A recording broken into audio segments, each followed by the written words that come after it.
Hello, hello. Can you hear me?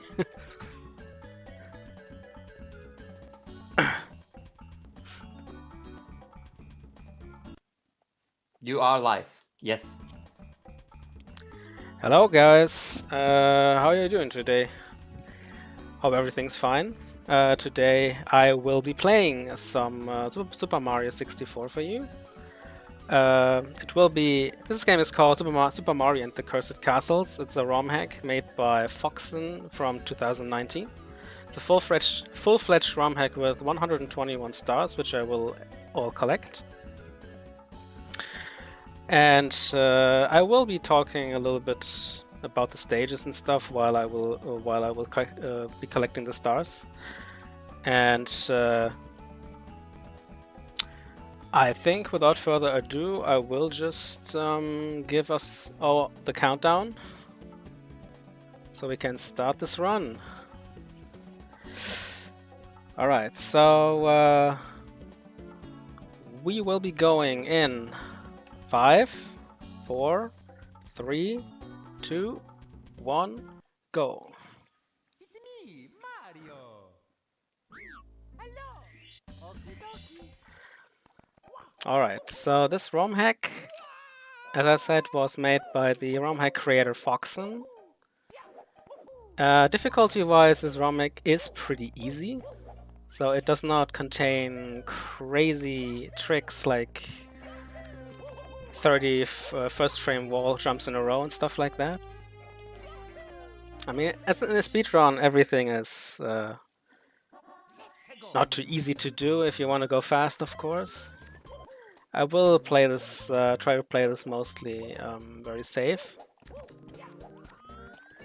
But there's still some difficult tricks I want to just try a few times, especially one BLJ later in the run.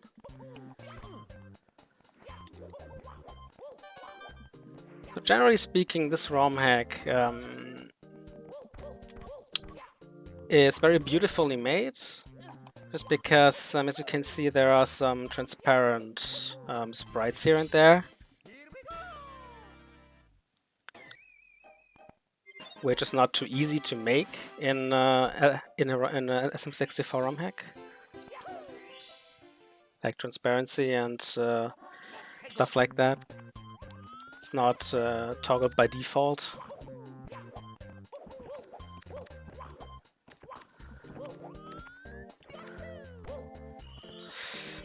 Alright, so this first level is called Line Clear Frontier. Obviously it's referencing Tetris, and all the stars are kind of have that as a theme, so to say.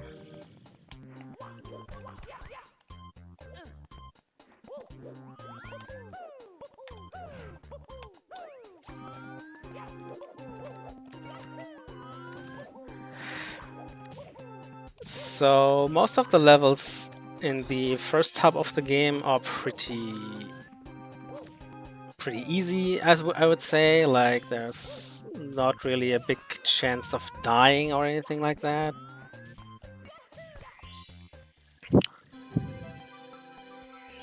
This will change in the later hubs, though. Like, there are some really unforgiving levels in the second hub.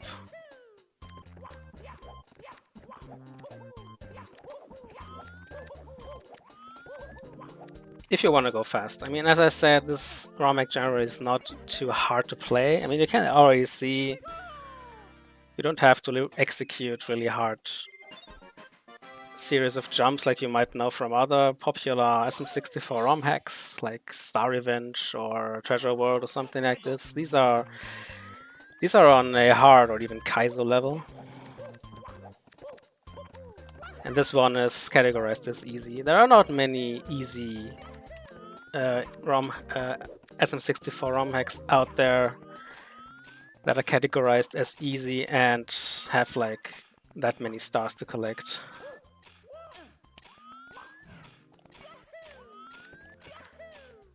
So generally it's a very nice starting point if you're interested in playing some SM64 ROM hacks yourself. I would definitely recommend this one.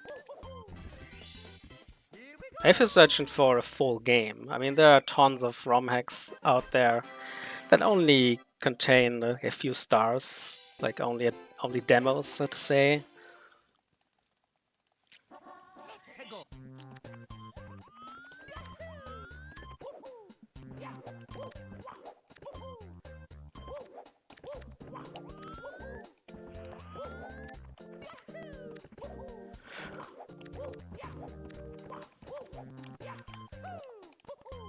Okay, so in this first world, like the stars are pretty scattered through the entire level, so there's not really a really fast way of getting them through crazy glitches.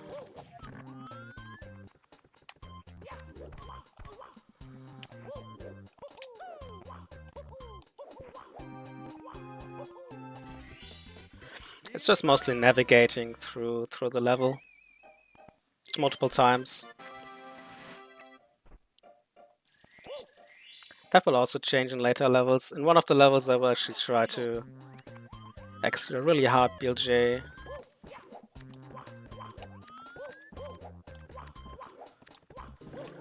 I'm going the wrong way here. The route for this I have recently changed for myself. I'm not 100% familiar with this yet.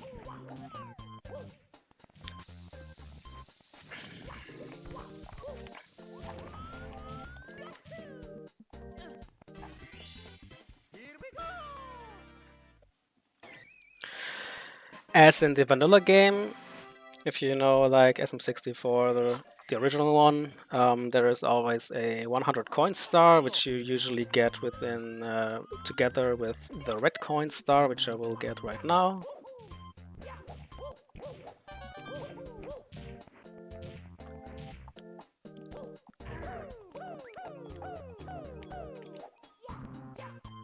Like these guys, you can jump on them 5 times to get 5 coins out of them, and then make a ground pound while they are laying down to get 5 more coins. Might be one of the lesser known facts about or details about this game.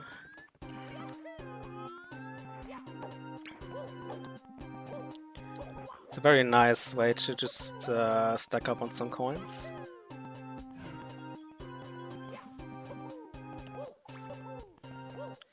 So this is also the only stage in the entire game where there, in each stage there are blue coins to get. Like blue coins are worth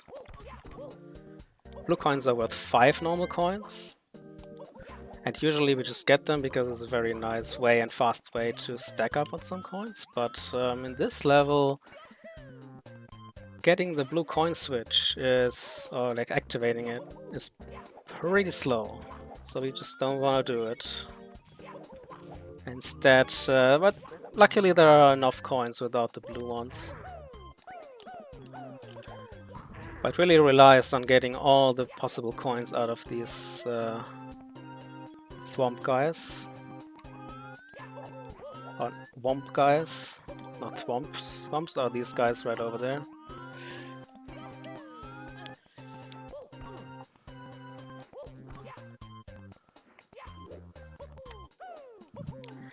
Also a point I think the one I want to point out, this game has like most ROM hacks out there, they just rip off some other soundtracks. Mostly from other Mario games or from Zelda games, because these usually have very recognizable tunes. But for this particular game, I can't remember what the name of the guy is who composed this, but he composed the tracks just for this game.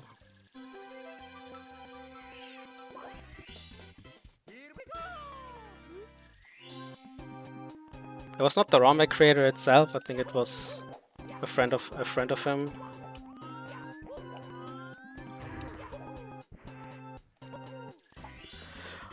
Alright, so there's 7 stars in each world to get. This was number 7 for the first stage. So we are just heading right into the second one. Also, thanks for the good luck, PTO. That's the wrong way again, okay. I will open this one. This hub will give us access to 3 more stages. Doesn't really matter in what order we do them, I just usually go for Sunken Sand Strand first.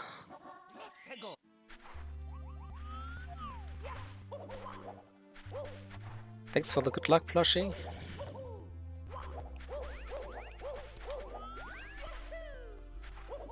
So yeah, we'll try a little skip. Hopefully I can get it. No, that was not it. Yeah, that's it. That's more like it.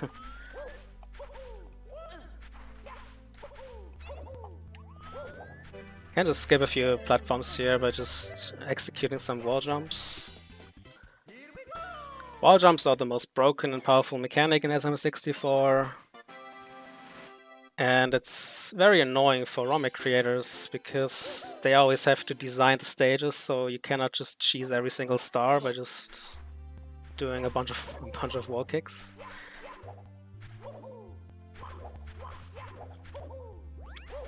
And you can also see it in this ROM, like the creator tried to prevent it.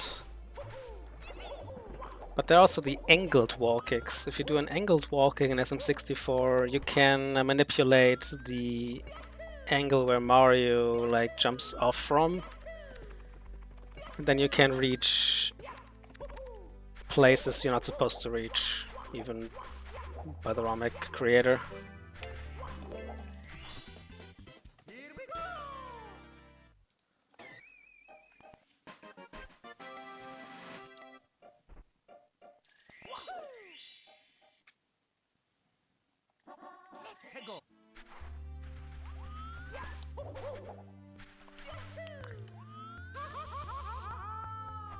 So most ROM hacks, if you're familiar like with SM64 ROM hacks, like the real difficult ROM hacks out there, they just work a lot with quicksand. Like if you remember from the original game, quicksand is kind of the worst enemy,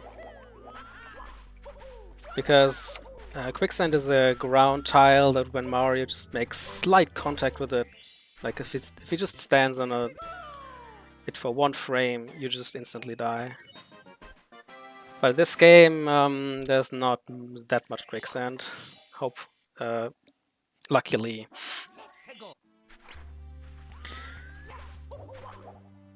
In fact, I think there's more like lava. There are more lava tiles than quicksand tiles. Lava tiles just deal 3 damage to you and launch Mario. It launches Mario up into the air.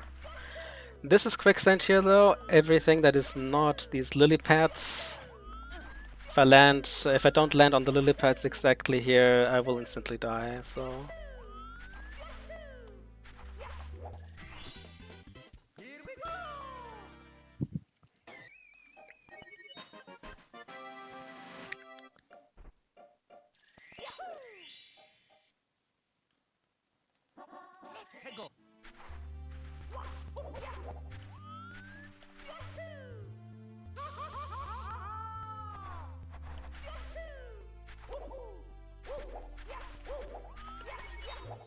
Now for this star, there's a very easy skip we can just do to skip half of the star.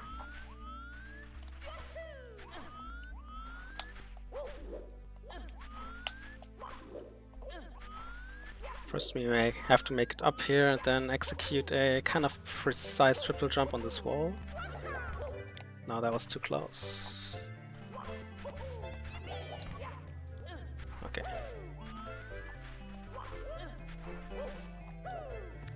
So these fly guys you see here, they are pretty abusable. If you have to like gap a long distance, you can just jump on them and can just like Mario turns into a helicopter and descends very slowly and can gap a very large distance that he usually cannot do on his own. So it's very easy to just grab this star. But now all that's left again is the 100 coins and the red coins.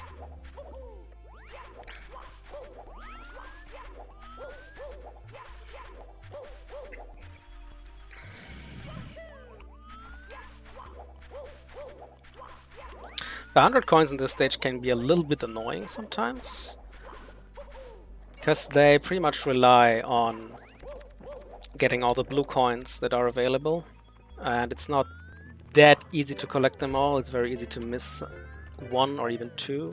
If I miss two, I have to back it up with some Goomba kills. Like if you kill a Goomba in Mario 64, you always get one coin for it. So you don't really want to rely on killing too many. It's just slow. So getting all of these is pretty tight. Looks good though, yes, okay.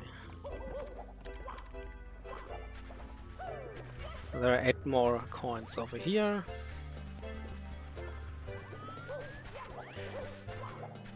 I will also try to... oh, that didn't work at all. Oh, that's fine. Oh, yeah, that's fine. I always get one backup coin just in case. So for some reason this shell over there just spits out a blue coin. I don't even know how that works or how that's supposed to work.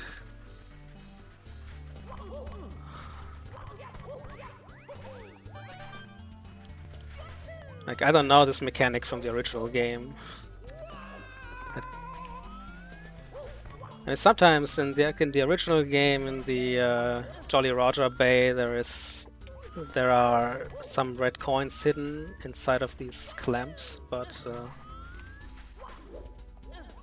I do not recall them spitting anything out.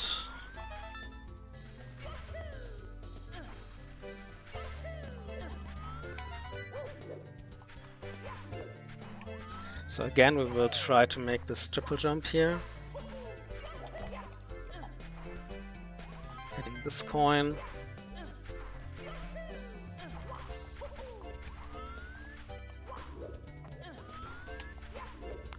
Okay, we don't need to kill this guy because we already have enough coins.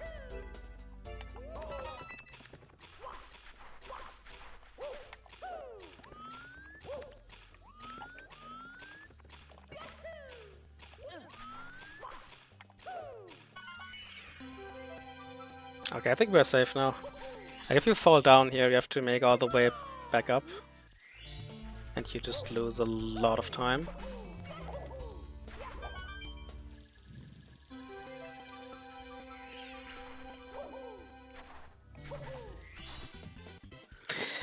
And that was stage number, I think it's stage number 3?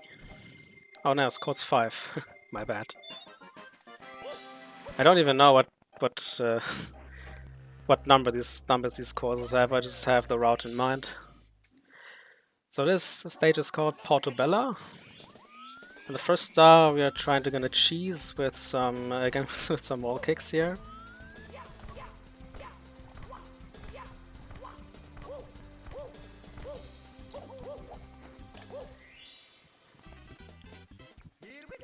Normally you have to like do some climbing on some boxes and slowly ascend, but wall kicks are here to save the day.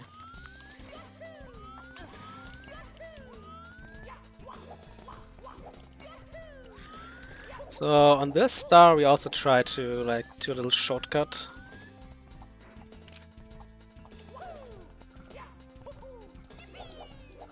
Oh no, that was not it.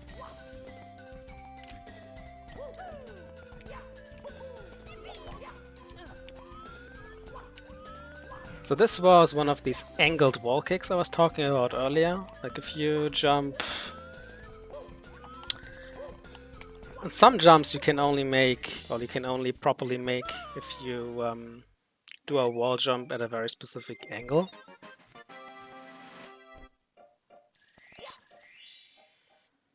Especially if you want to grab a ledge that is way above the area where you're supposed to get it. You always have to make sure you have the right angle, otherwise you will just miss it, even if you get the wall kick.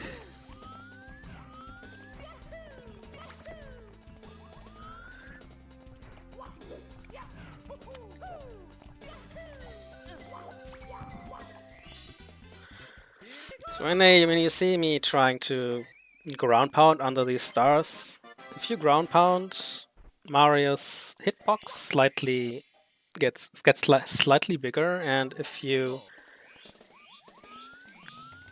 hit the star, like with the extended hitbox of Mario, he will instantly be teleported to the ground, so that saves like a few frames if you can make it perfectly.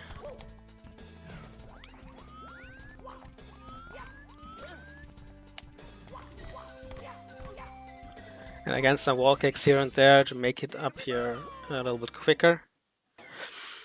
Wall kicks in general is also a nice topic to talk about in SM64. Like every wall kick, you have a time window of exactly 4 frames to make the wall kick. But that's not even enough, because some wall kicks you get different results depending on what frame you wall kick off. I mean, on like wall kicks like these, it doesn't matter. It doesn't really matter at what frame you hit it. But there are some wall kicks you have to avoid. For example, first frame wall kicks, or you have to do exactly first frame wall kicks, because these give Mario more speed or more height to make a very to make some ledge grabs or to reach a platform.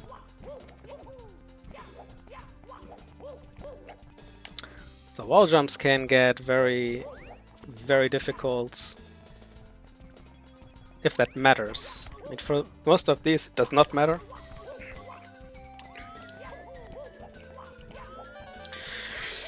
So now we have, again, 100 coins with the rats. The rats are pretty straightforward, and also we have, again, some blue coins here, which I try to get all.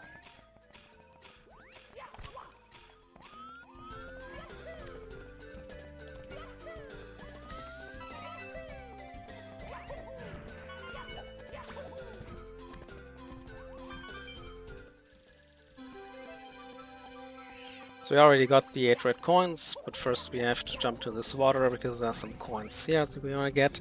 There are not that many coins in this stage altogether. I think it's like 115 or whatever. So you don't have much room to improvise. You also have not much room to do backups if you miss some of these blue coins over there. But we are fine right here. So I have 5 more coins down here, and I have 5 more coins on this other wooden walkway here.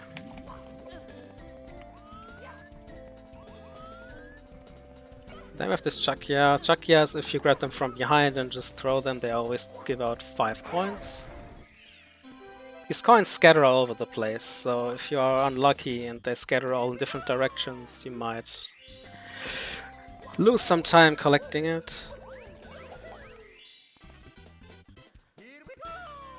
But these were fine. So that was Portobello. I think it was course number 3, if I saw that correctly, if I remember correctly. And now we are heading over to Bully's Blazing Bastille.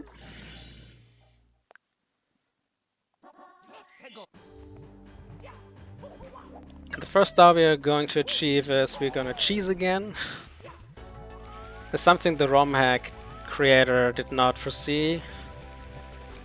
Like, you see the star over there, and you're supposed to like jump over to all of these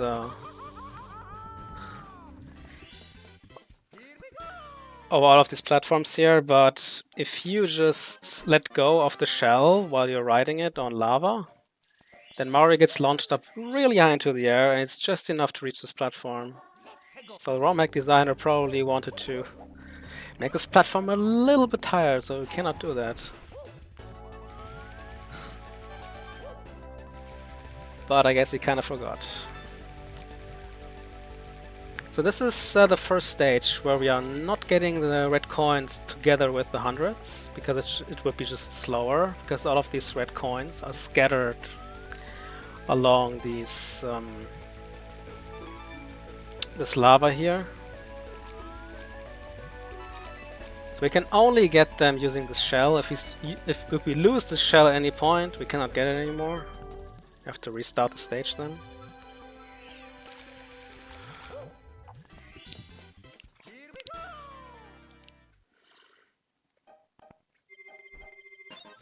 So that was the first time we saw a shell in action. But it was also the last time. Do we see more shells? I cannot remember right now. I don't think so. I think that was the only occurrence of a shell.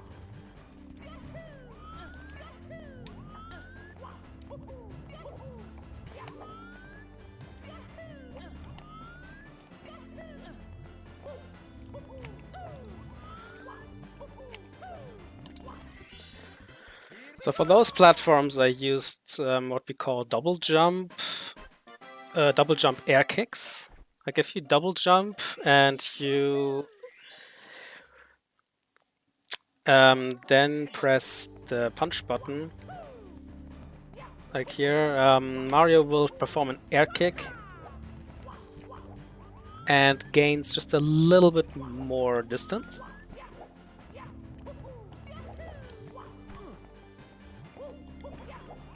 But it's also very dangerous sometimes to execute this move, because if you... oh dear.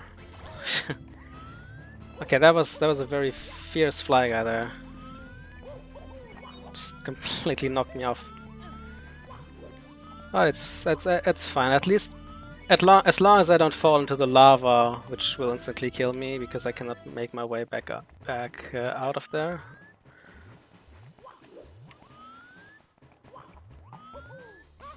Oh dear. I shouldn't have done that. Yeah, I was realizing it way too late. I should have just discarded the cycle there. I really badly wanted to make the cycle.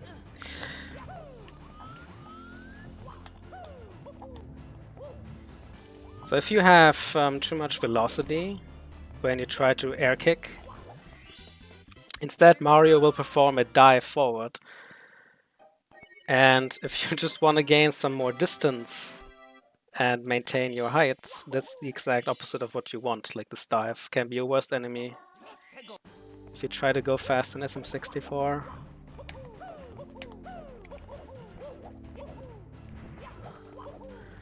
Like this dive I was talking about, it's like this dive right here.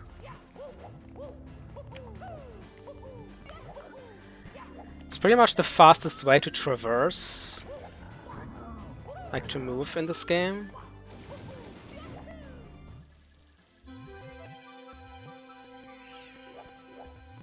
Oh, that was too far. It's pretty much the fastest way to traverse stages in this game is just to perform these dives over and over if you have a long stretch to gap. So I try to do this as much as I can. So now we'll do the star hop to the top together with the 100 coins.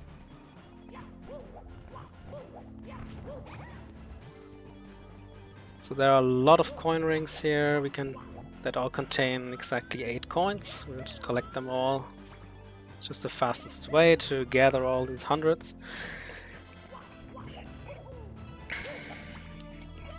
And again with the chuck gear here, which will just borrow us 5 more coins. Oh, I forgot about this one. I always forget about this one for some reason.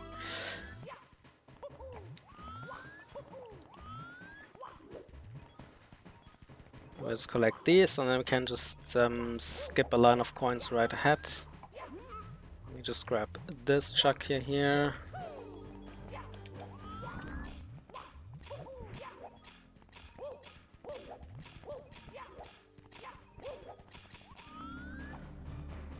Alright, and now we will go into this direction here. This will go to the hop to the top star.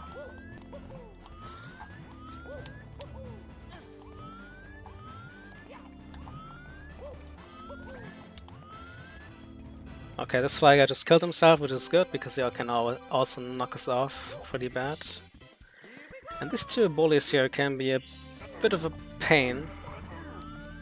So we have to just try to knock them off if we need to. So these black things here, these are... how do you call them exactly? It's not flamethrowers, but it's like flame spawners or something. Like every 5 to 6 seconds or so, they just spawn a flame that will chase Mario down. And if it hits us, Mario will get burnt. He will be on fire for like a couple of seconds, and we'll just run around at extreme speed and will not stop. You can still control him, kind of, but you don't want to do this on these narrow platforms. You will most likely always fall off. So this is course number 2 here. This is the Time-Worn Temple.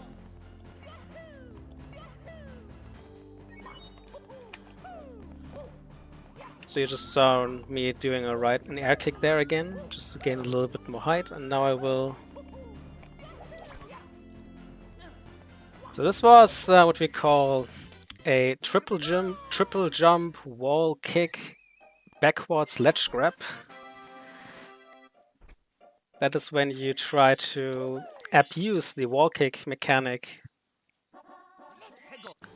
Most likely with a first frame wall kick, because these give you the most height. You want to combine this with a holding the stick back after you wall kicked. So Mario leans towards the edge again, and then you should have right enough velocity to make the ledge grab. You have time for some quick blocks? Sure, go ahead. Alright. I just want to mention again that we are raising... Oh my god, my voice is going down. Okay. We are raising money for Save the Children, and Save the Children are providing healthcare for children where they really need it, and we also have some fun incentives for you to donate towards. For example, Final Fantasy 1, which is going to be up later tonight, you can... If we meet this incentive, then Trinton will defeat Gilgamesh in Final Fantasy, and I've heard that that this fight has some good music. So maybe you want to get your money towards that so that you can hear the good music. And also, we are currently at $77. Can we maybe reach the $100 before the end of this run? That would be amazing.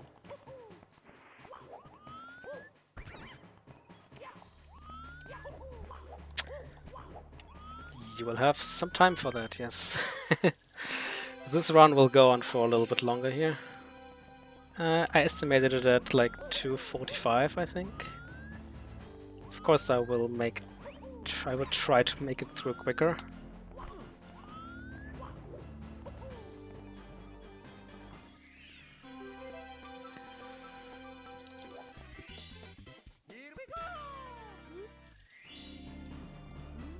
Kind of an annoying 100 coin star here, because you have to defeat all of these spider enemies. Because they give you 3 coins when you defeat them, and there are not much coins you can easily get. I mean, there are a lot of coins you could possibly get, but most of them are pretty slow.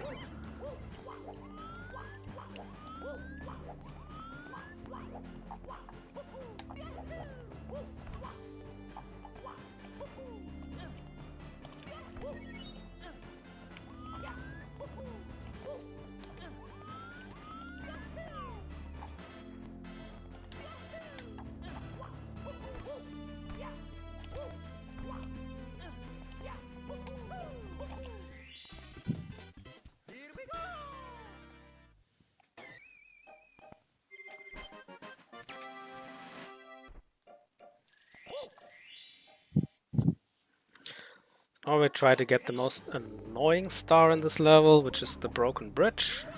Star number 1.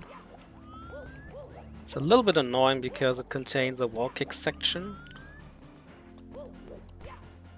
Where the edges of the wall kick section, they can be very finicky. The problem with SM64, I think it's a kind of a bug, it's that if Mario tries to jump on a wall, at the very, very edge of the wall, it will just not work at all. The game will not recognize. Okay, this time I made it.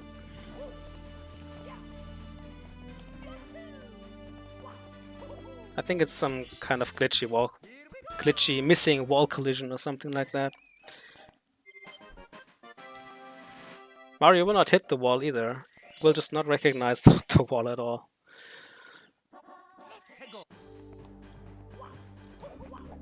Okay, now we have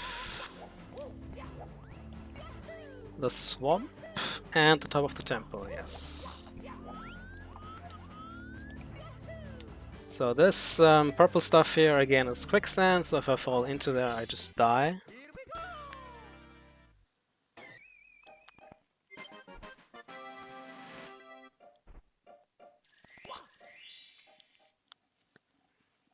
But that was pretty much the only star where it threatens me at all, so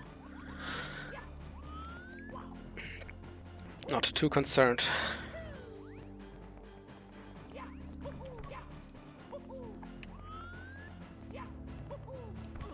Oh. Okay, that was just me hitting the wall kick button too late. This was probably like a 5th frame wall kick, which doesn't exist because you can only wall kick within 4 frames.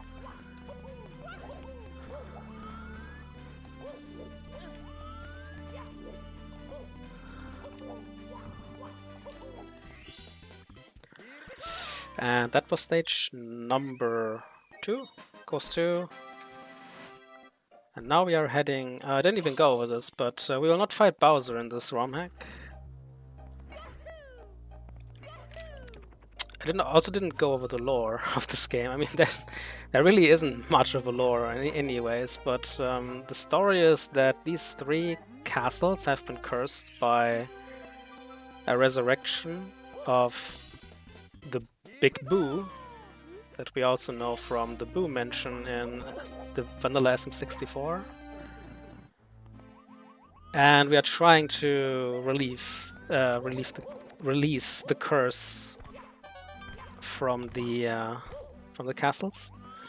Right now we are in castle number 1, and we also have already found every star that there is, but these ones here.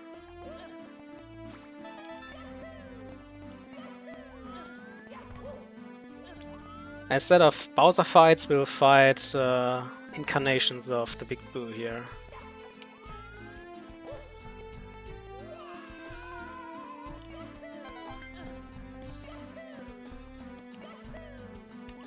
So each of these, there will be 3 Boo stages.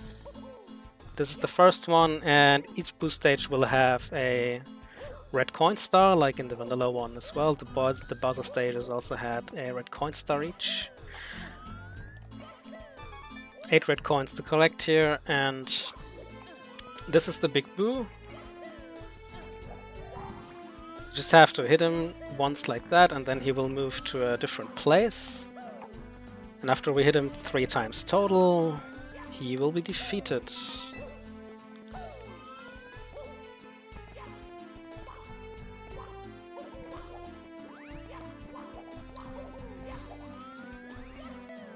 So now he has moved to this area here.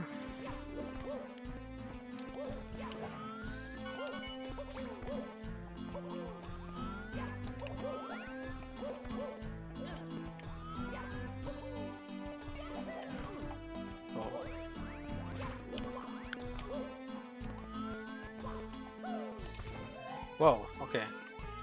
I thought I thought he would hit me there. So now we'll just jump off here. Get the last red coin.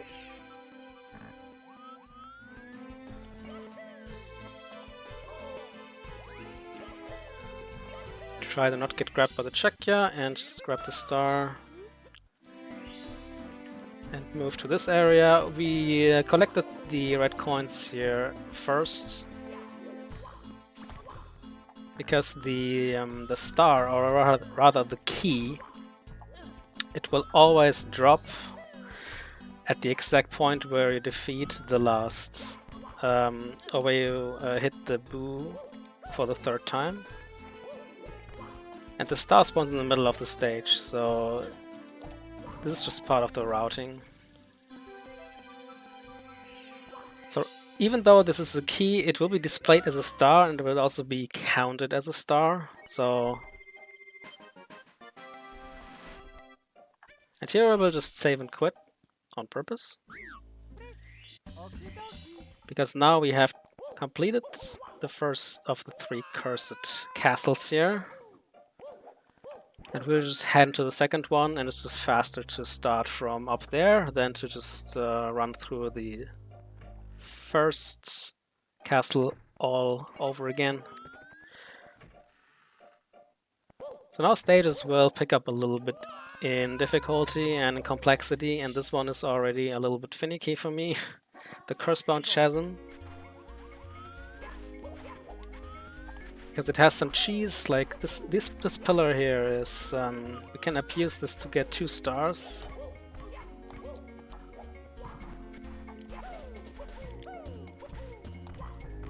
No. We can just abuse this to get 2 stars relatively quickly.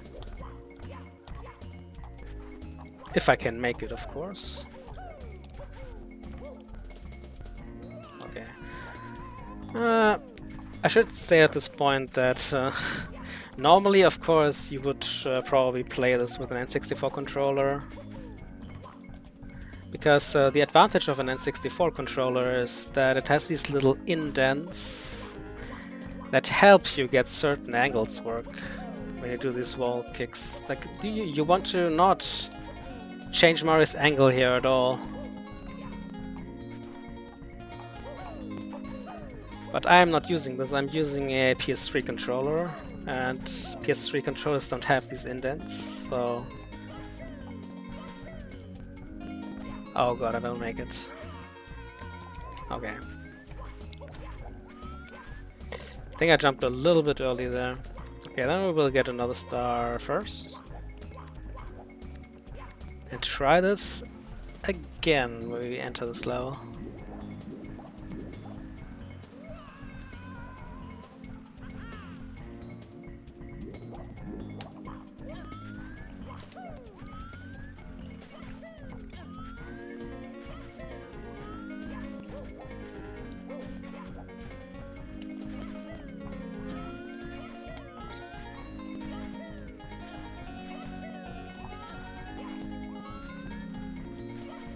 This is one of the coolest soundtracks in the game, in my opinion.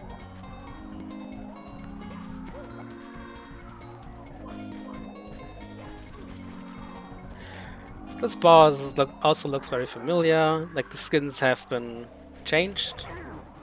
It looks a little bit different than in the original game, but the mechanics are 100% the same here.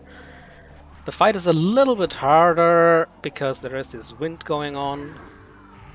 That was not in the original. But as long as you take your time, not punch too quickly, you will most likely always hit this guy.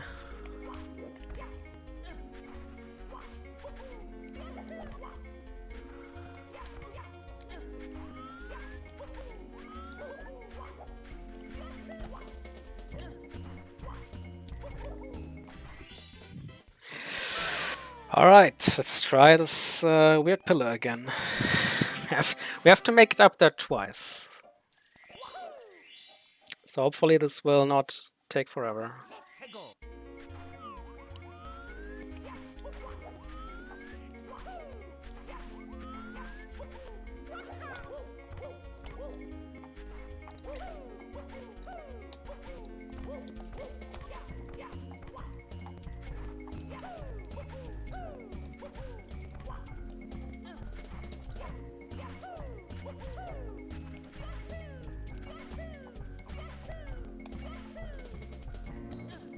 That was better. Okay. What I tried to do there is buffered long jump. If you're really careful, you can long jump with very, very little kickstart distance, and if you just constantly perform like hit Z on your controller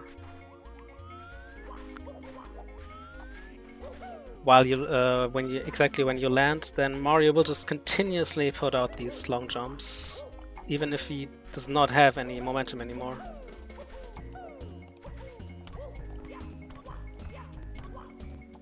And this way, you can set up very long. Oops. You can set up very long, long jumps to work more consistently.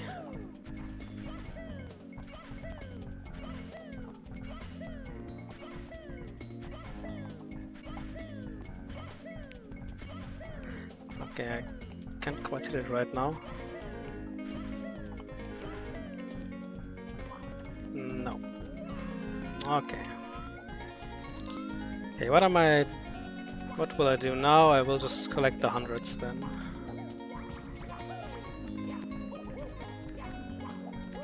Still pretty difficult to make this jump because it's stretched so far.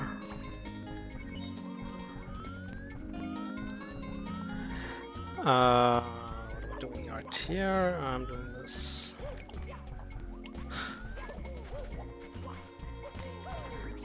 So these are the pokies. Probably know them from either the vanilla game or from Super Mario World. If you kick their bodies, nothing will like the body parts will be scattered all over the place, but you will get nothing out of it.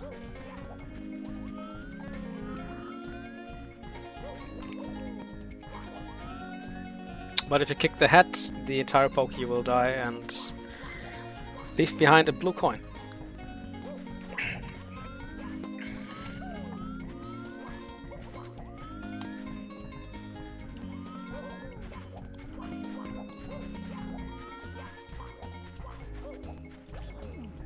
Oh, where am I?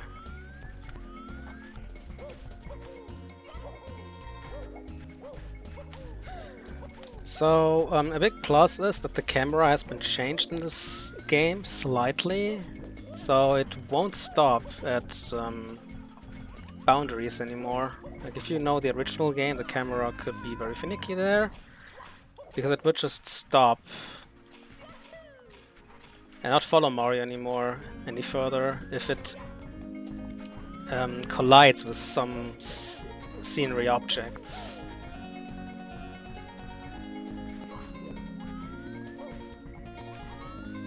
I'm somehow missing coins here. What am I missing? Oh, I know what I'm missing. That's too bad. Missing one coin here. Okay, I will just try to get a coin out of this guy then. Oh yeah. Okay, I don't only need one. Yeah, I think I missed Poké. Because normally I don't do the hundreds this way. It's just because of the backup.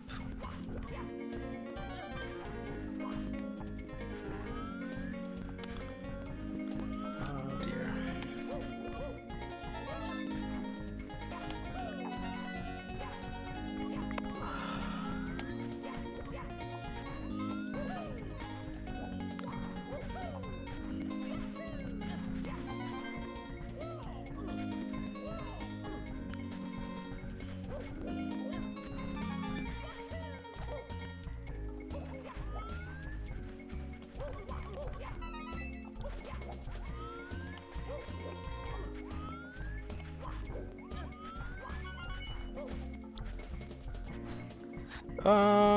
That was probably not the best idea here. Oh. I should not get this coin last. Oh, that was a mistake again. Okay, no, I think I know what I'm missing.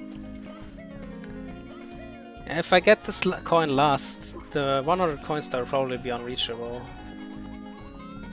Oh, I got these already.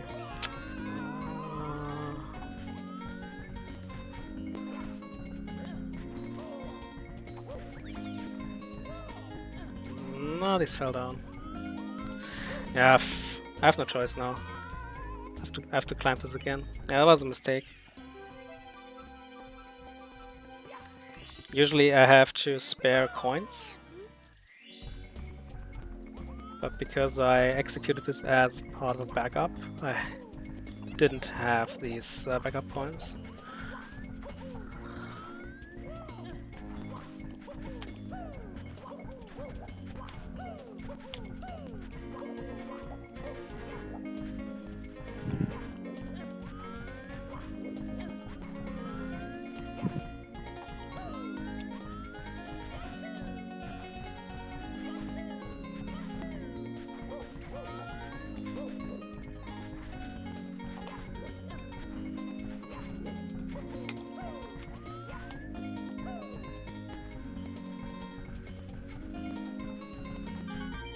This coin will probably have spawned inside of this crate box here.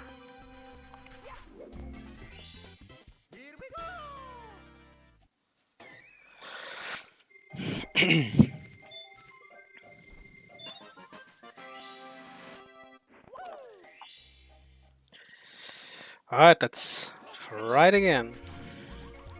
With this relentless pillar here.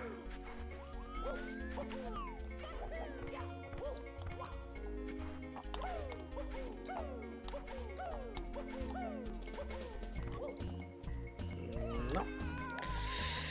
Slightly off. No, that was also not in the center.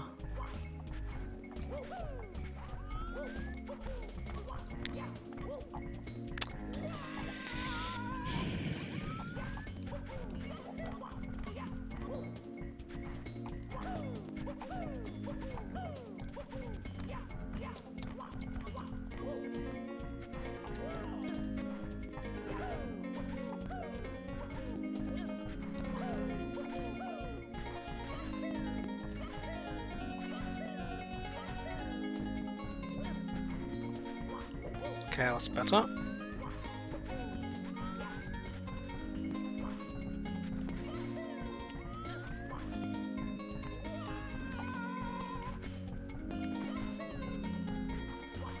Now we can make into this canyon here.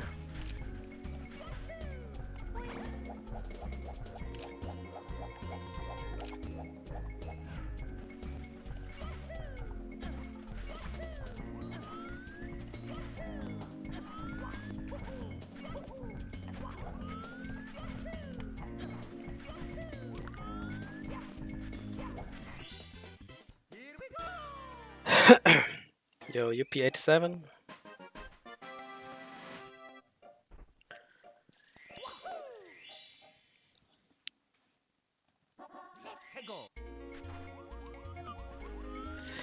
Okay, what are we missing? We're missing the first star, which is right over here.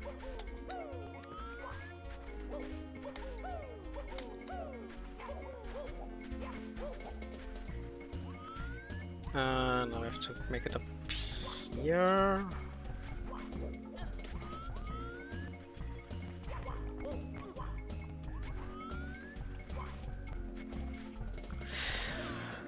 Wow. Okay, that was one of the instances where the modded camera did not a very good job. Because of course, the camera does not care about scenery anymore, it can just get perfectly in your sight.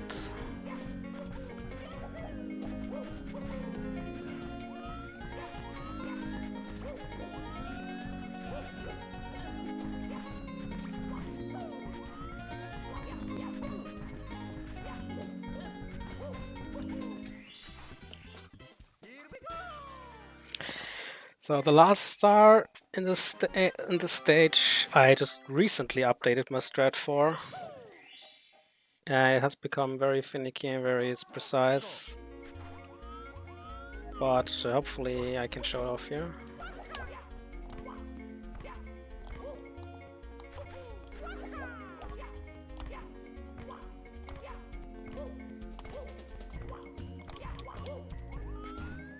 Okay, that worked already, but we're not done yet.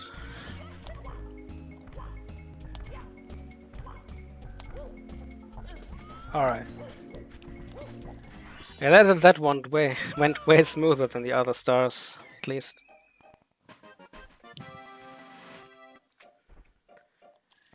Alright, that was this stage. That was not really good, to say the least. Probably a few minutes lost here.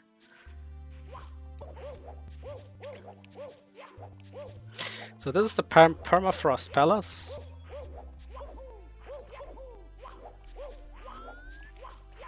One of the snow levels.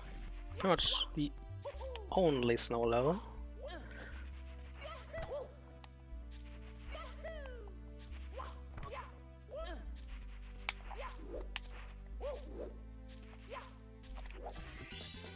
Here we go!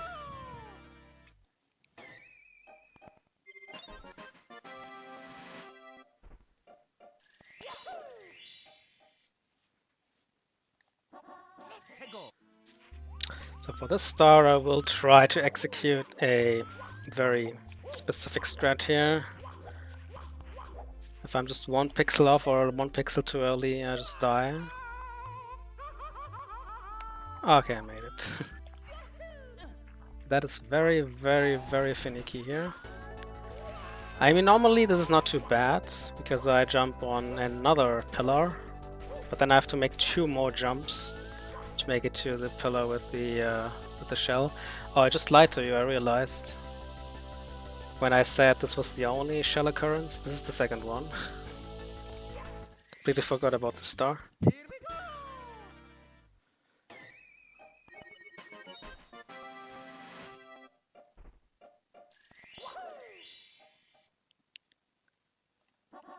Let's go!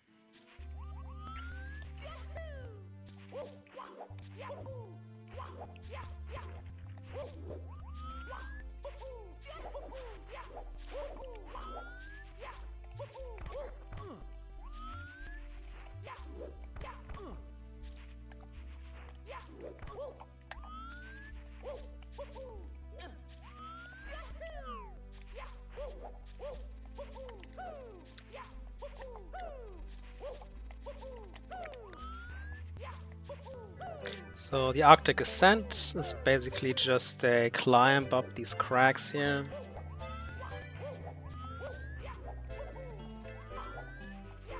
And then just jump off, land right on the star. That's the only spot to reach the star, sadly. No way to cheese this by using some wall jumping or something like that. Let's go! Okay, now we'll head for the hundreds.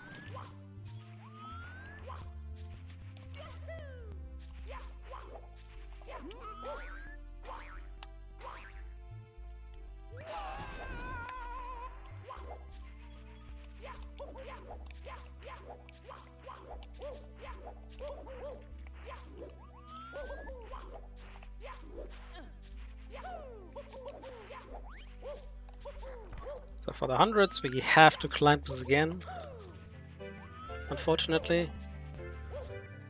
It looks like it's very slow, and it probably is really slow, but it's sadly the only way to gain 100 coins. Because there are a lot of coins here.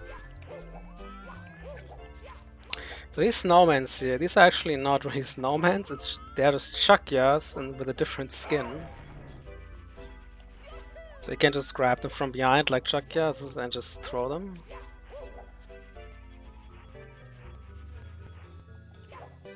It's just a different texture.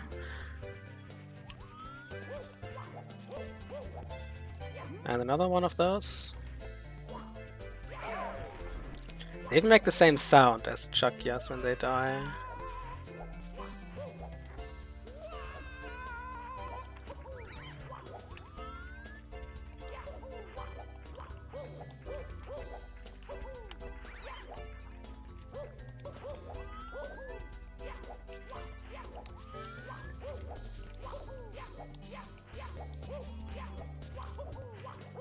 This again with the red coins all together, and the red coins are all in the palace itself.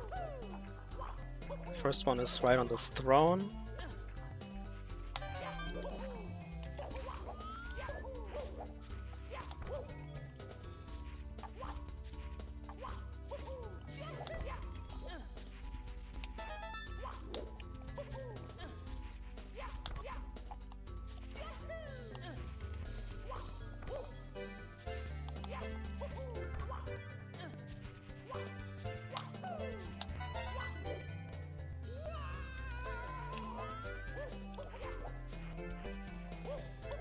So a trick that you see me doing pretty often,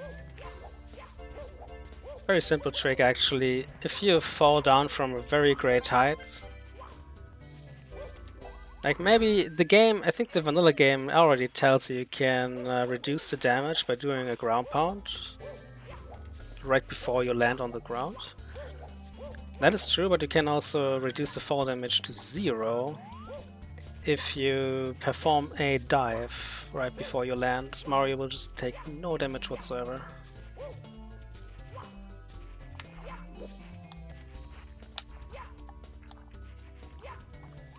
Okay, I need to perform either a double jump or a side flip here.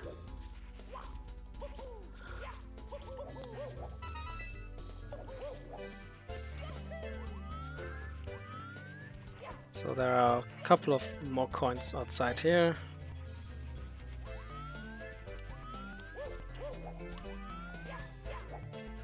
And then we have the hundreds.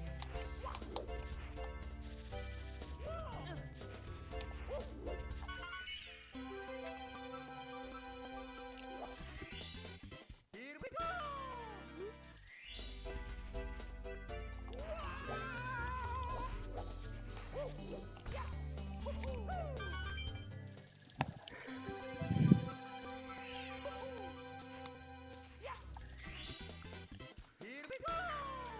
So now we have 50 stars.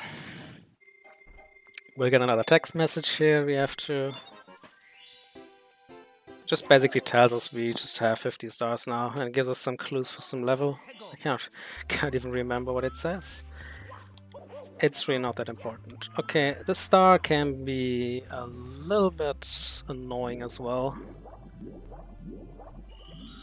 So this star is Shivery Submersion, and it's pretty simply designed. It's basically just 5 little cracks in this on this ice plate, or on this frozen sea. And each one of those contains one of these secrets in the form of a coin.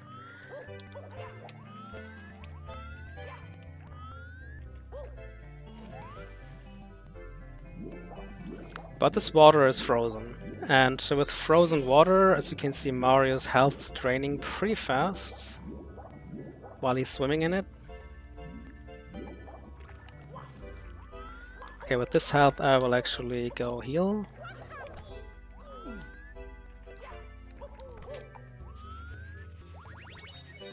I try to skip the healing by just defeating these spin drifts there and getting the coins out of them, but better safe than sorry.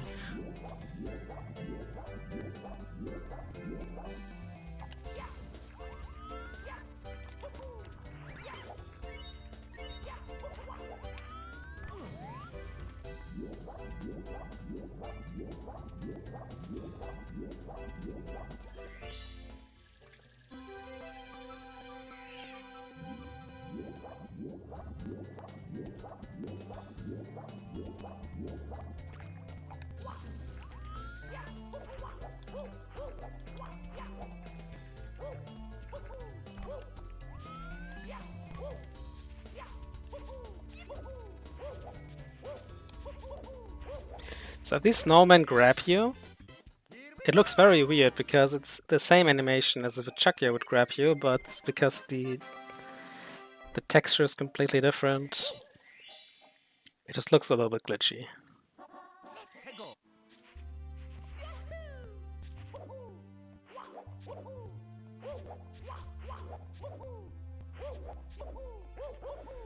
So this star is the Boreal Battle. As you might remember, this guy was not here when I was here before. This boss only spawns if you activate the 6th and final star.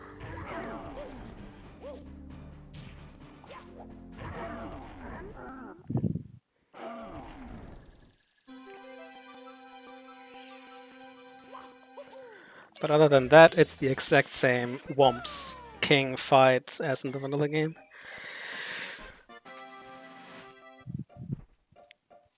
I think he looks a little bit different too, like the textures have all been updated. Looks a little bit more angry, I suppose.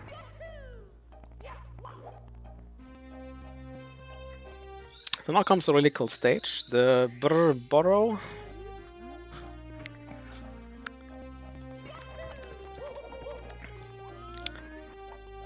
There's also another toad here, the 3 toads with stars. If you talk to them, they give you a star 1 time.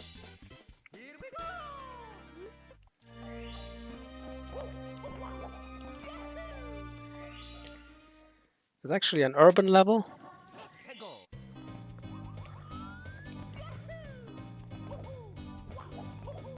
Which also contains a lot of cheese.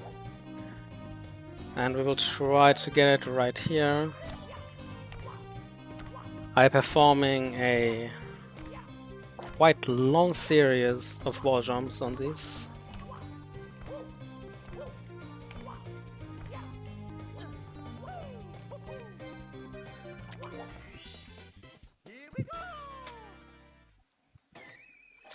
This is also the stage that I was talking about, that contains a really cool glitch, really cool trick to save a lot of time, but it's very, very finicky and I'm very, very inconsistent at it.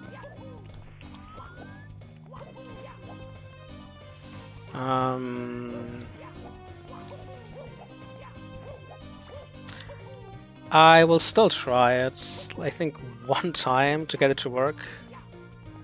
But I won't waste too much time on it because I already wasted several minutes. And I really don't want to go overestimate here. But if you do this trick first try, you can save probably 1.5 to 2 minutes.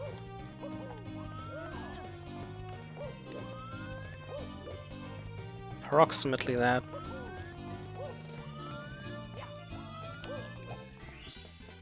I think I will try it right now.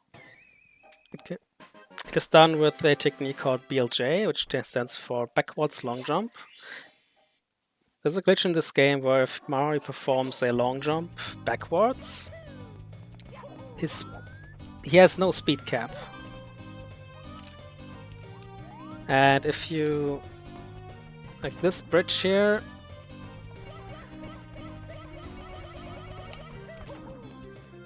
Okay, you already see what the purpose of this trick is. The purpose of this trick is to launch Mario really, really far up in the air. Yeah, that's not it. Okay, one more try. Nah. Nah. One more try.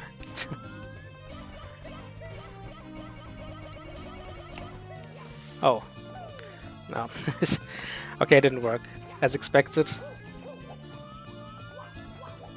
That doesn't matter too much. It's a very, very hard trick to do. So the purpose of this would be to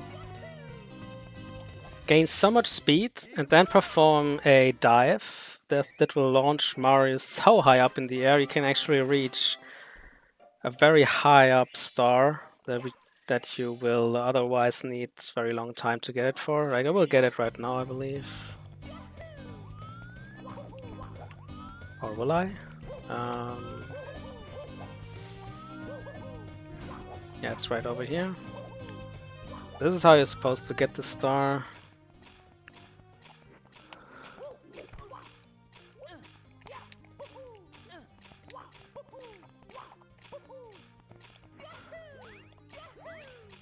Supposed to get up here and then long jump right over here and then just traverse a bunch of platforms. And with this trick, if you gain enough speed and the perfect angle, and also have perfect timing on the execution of your dive move, then you can launch right into this area right here.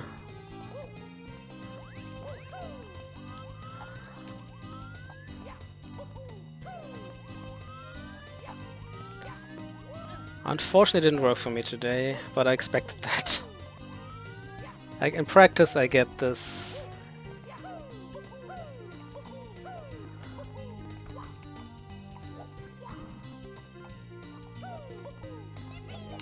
In practice, I get this like once every 20 tries or so.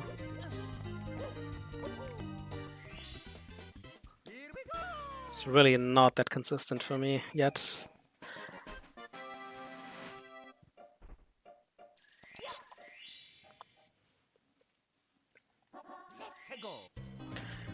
Alright, so the downtown dust up. That star is right over there. One of these houses has just a hidden warp here. And it brings us to the Bob-Omb boss battle.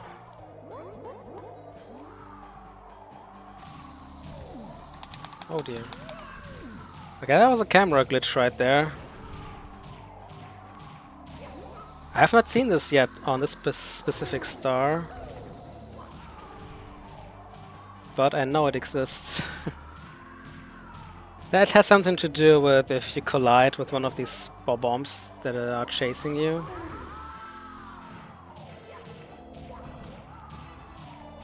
At the exact right frame, the game will not detect it. And the game will detect that you are still attached to the bomb somehow, and the camera will just follow the bomb instead of Mario. It's just very weird.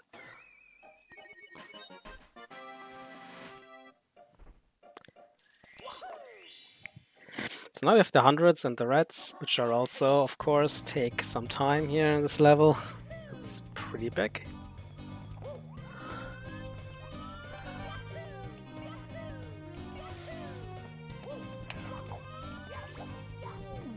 I didn't quite hit it here. Okay, now I have to wait for the next car.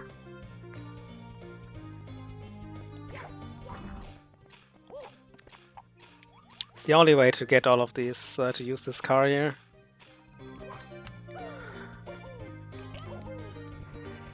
Oh.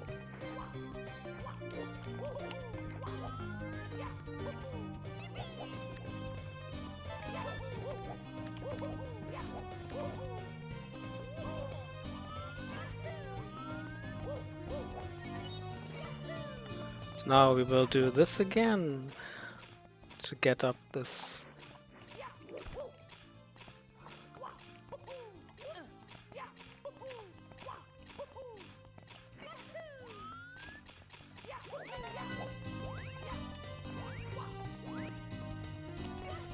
We will make the jump over here and collect some more coins. That was not quite enough.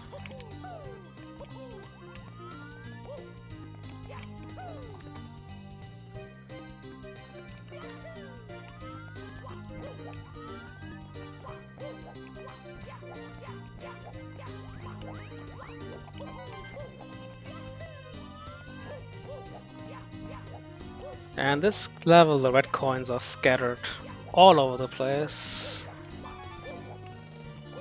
In some of the levels, they're just densed into one specific area, but not here.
So now the star is spawned inside of some office-looking building. And this is a building right here. This has another warp inside.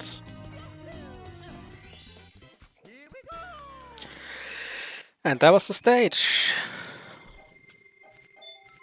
I think the stage is one of the most cool looking ones in this game.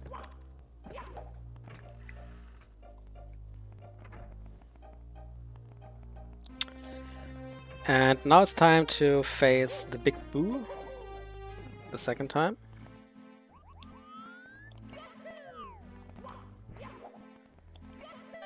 King Boo, so to say.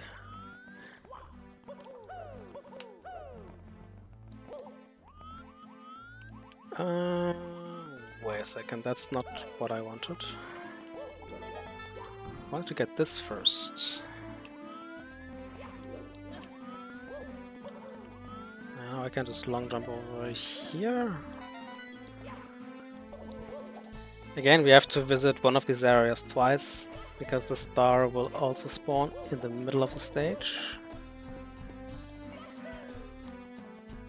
So we have to make a little detour to be able to collect it.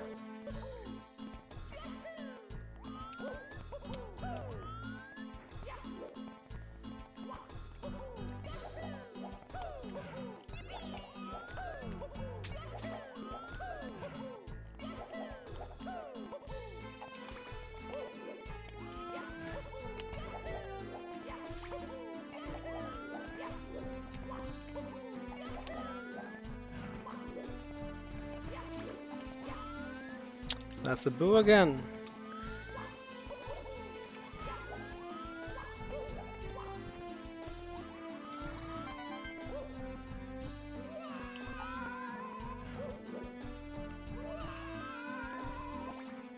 So again, I just performed a dive right before I landed to avoid any fall damage.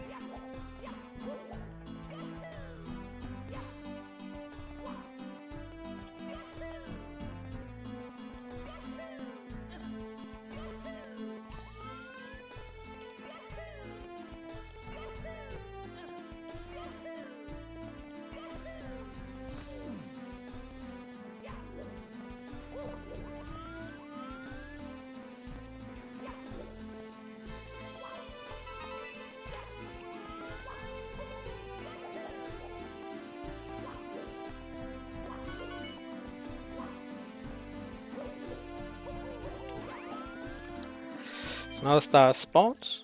First we will hit this Boo a second time. And then when he respawned in the final area, we will just make a really long jump into the star right now.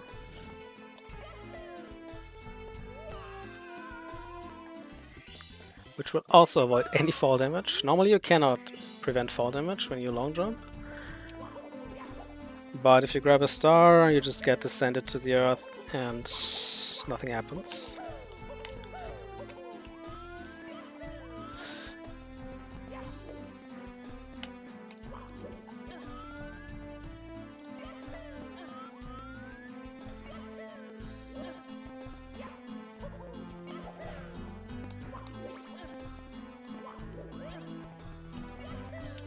Now it's just chilling up there. Oh dear.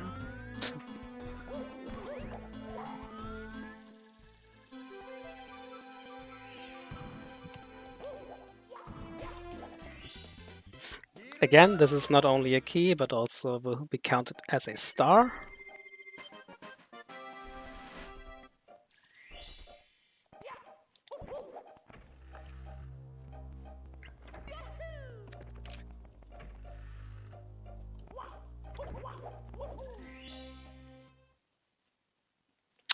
So now we have the Skyward Sanctuary.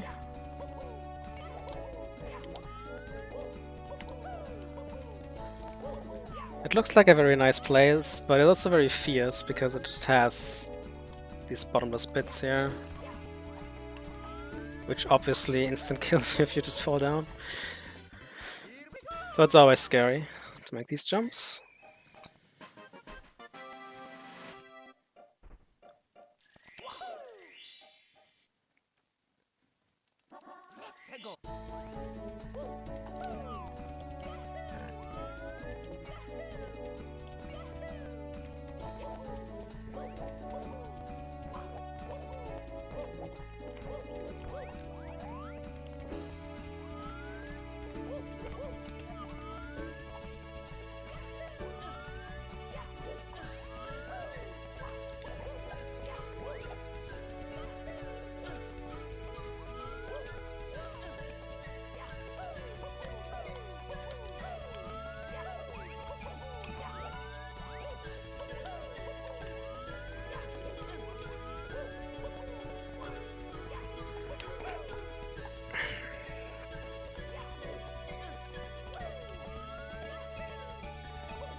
That's the number one, the big block bridge. Yeah, again, these stars are very much scattered across the whole place, and are just in supposedly hard to reach places.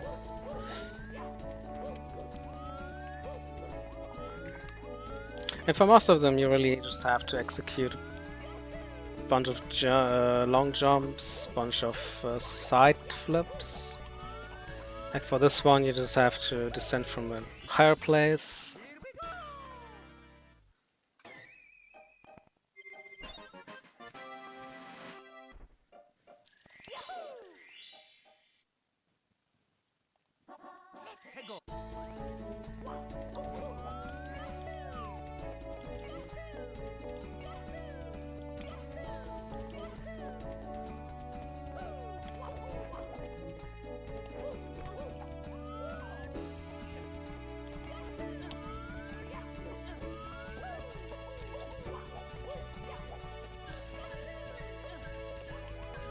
Oh, I'm going the wrong way here. I need to go this way now.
Alright, so this is the...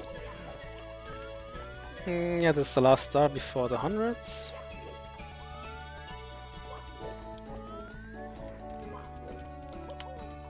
Oh dear, I almost jumped right into this fly guy. That would have been disastrous.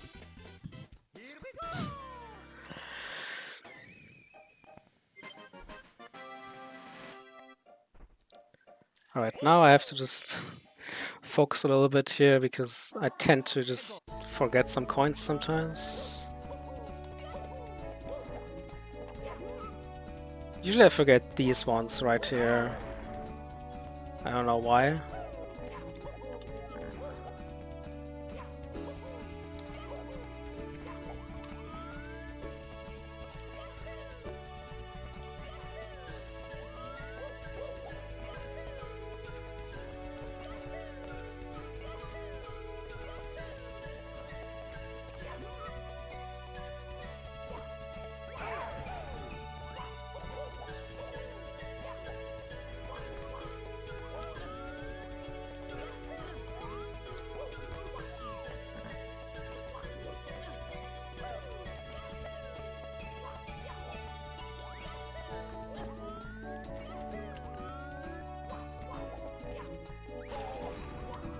There are 10 coins in this box, just very convenient. So we just grab it. There are 5 more coins right inside here, 5 more coins right over there.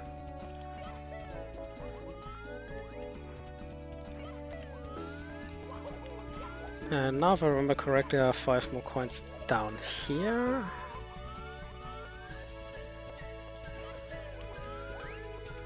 And this arrow made of coins, this is always 8 coins. I have one more Chuckia here.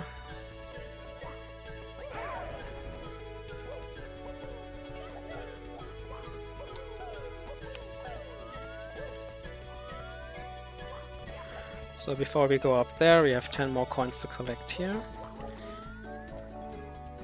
That Chuckia down there is not important.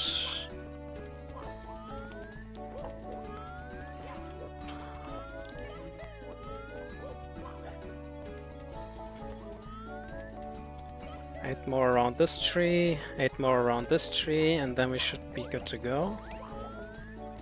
Because the 8 reds, again, are condensed into this tiny area over here.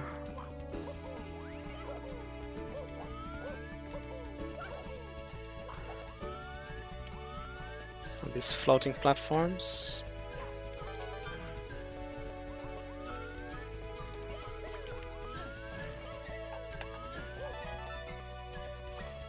This is always scaring me off because this Chuckia can be unforgiving. If the Chuckia grabs you there, you're almost instantly dead because Chuckia always throws you into a random direction.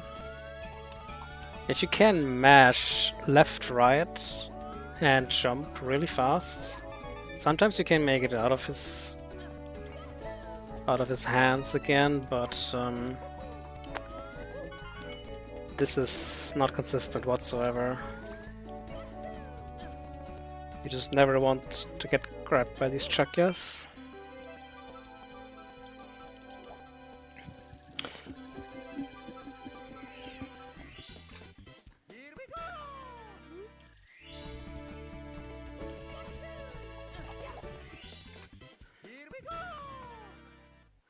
So now we are done with Skyward Sanctuary.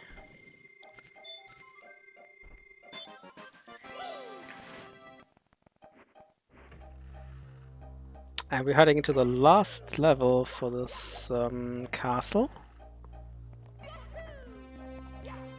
What's the level even called? Gloom Shroom Grove. Gloom Shroom Grove. The level names also get gradually harder to speak out. Little tongue twisters here and there.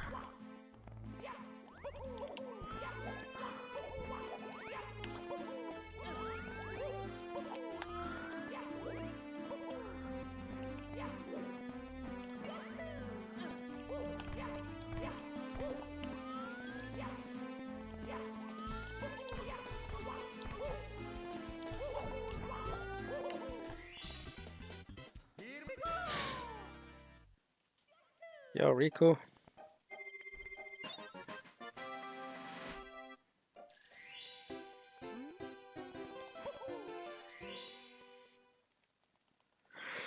Not anymore, sorry. We have time for some more plugs again. Yeah, sure. Go ahead. All right.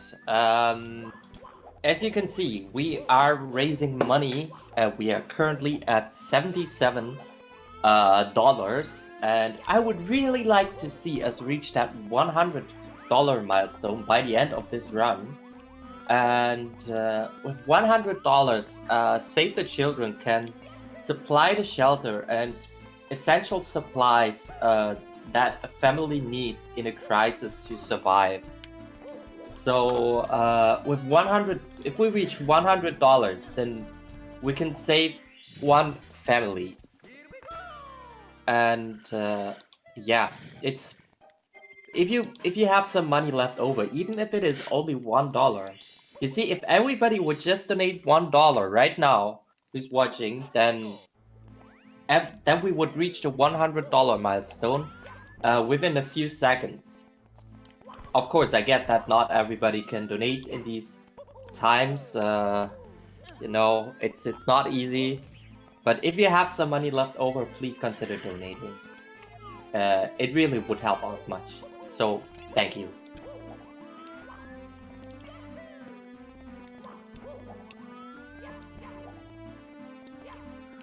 All right, so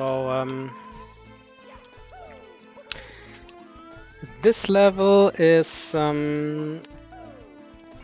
think it's very much like it introduces like a harder level up now. I mean, this star already, if you play this on your first, if this is the first playthrough, it's probably it, because the entrance is completely hidden and covered up. It's probably not that easy to find it. It's also not very easy to make it through here because this yellow fog at the ground, this is actually that a ground tile in SM64 that does not make Mario jump very, very high. So you cannot just cheese your way with wall kicks here, you just have to make sure you don't fall down. Otherwise, this is just the same mechanic as in the vanilla game, you just defeat 5 of these little boos. And after you defeat all 5 of them, the big boo will spawn. It's not the king boo that we just defeated twice already. This is just a regular big boo.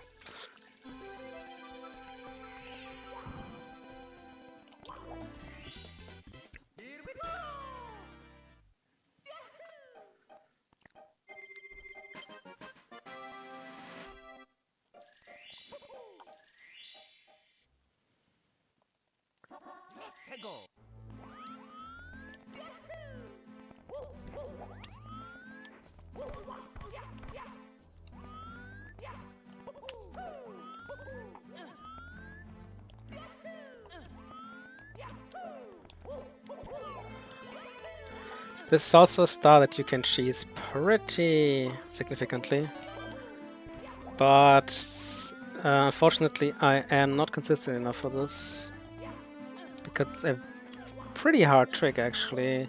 It doesn't look that hard, it's just a bunch of wall jumps, but it's very easy to lose your angle and jump into the wrong direction. Oh dear.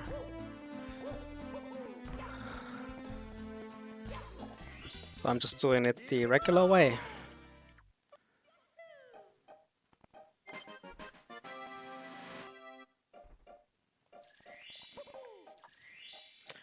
Now we'll make it over to this hidden flower field once more, because there's one more star to grab there. And then it's over to the hundreds.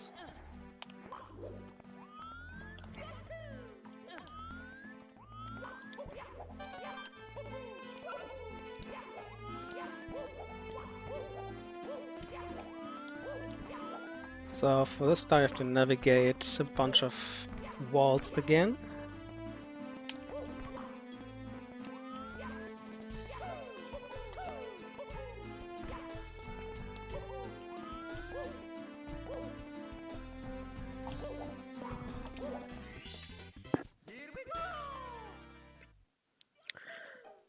And for the hundreds, you have to pretty much traverse the entire level, as usual.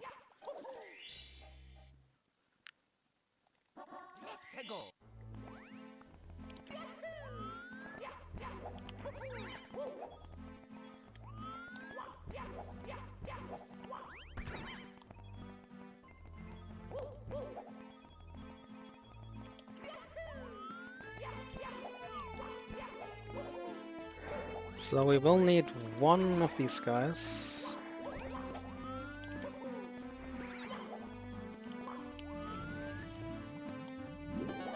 Red coins are scattered among the whole level as well.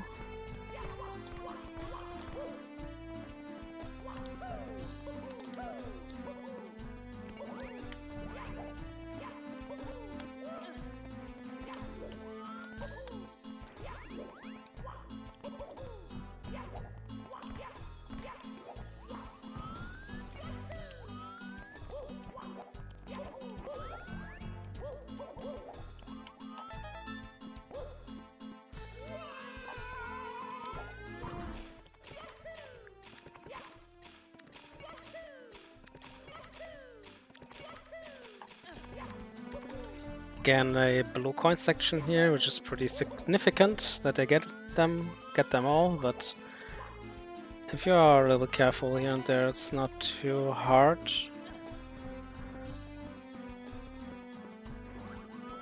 These eyeballs, like if they try to log on onto Mario once it sees you, and then you can just rotate around to defeat it.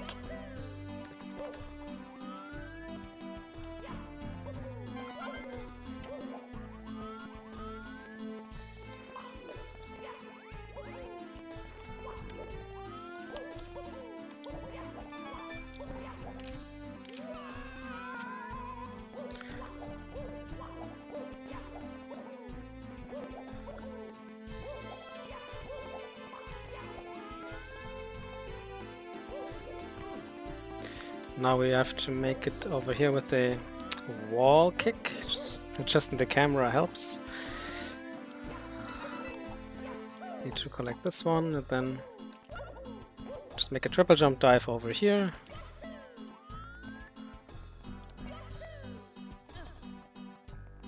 Yeah, and then we have exactly enough coins. So there's another ring of 8 coins down here. And then one more red coin. I guess you can see the red coins also provide 2 normal coins each. So we just need this one red coin over there to make exactly 100. Actually getting exactly 100 coins saves time. If you get 1 extra coin, it already loses a frame or something.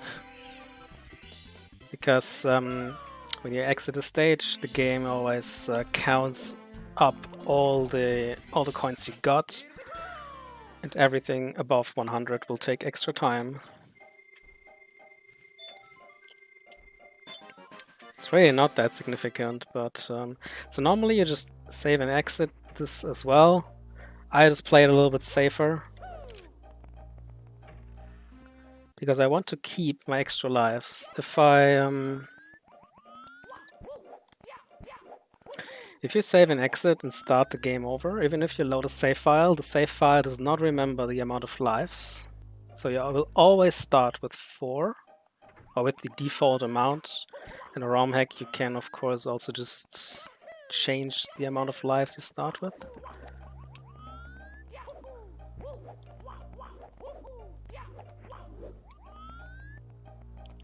So with the long jump around this corner we can just reach the last toad. And the first thing we will do here in the final hub is to just defeat the final Big Boo.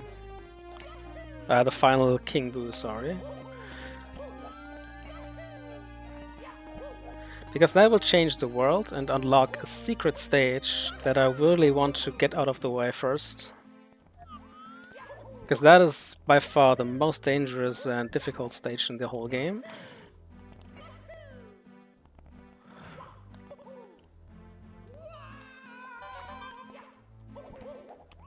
Now this is already... Oh, can I make it? Yeah, okay, I can make it. It's very hard to like not make it there. Jump too short.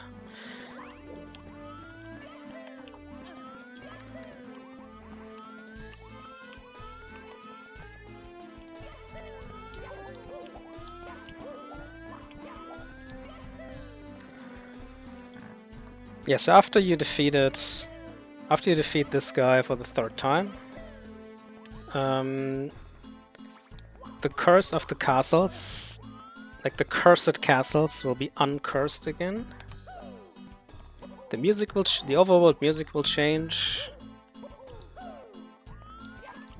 The layout will change, like the, oh dear.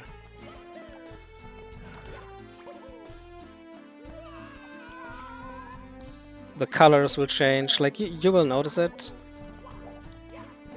immediately. The kind of dark tone will be gone, everything will be much brighter and stuff. And the secret level will get unlocked, which is called the White Palace, and it's pretty hard. Like, for a ROM hack that is classified as easy, this It's not nothing really real crazy, but oh man, I never did that before. That guy just almost boosted me out of the level. Okay. Okay, I have to make a little detour for that one now.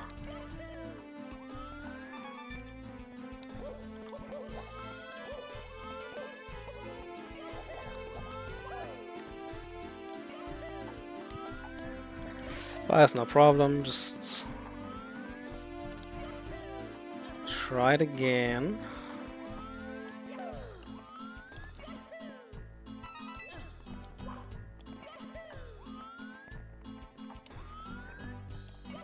It's very nasty placement of this red coin. You have to jump shorter, which is scary because you might just miss the ledge.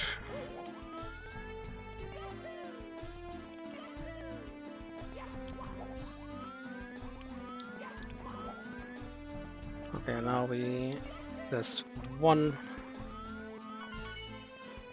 red coin hidden behind the staircase.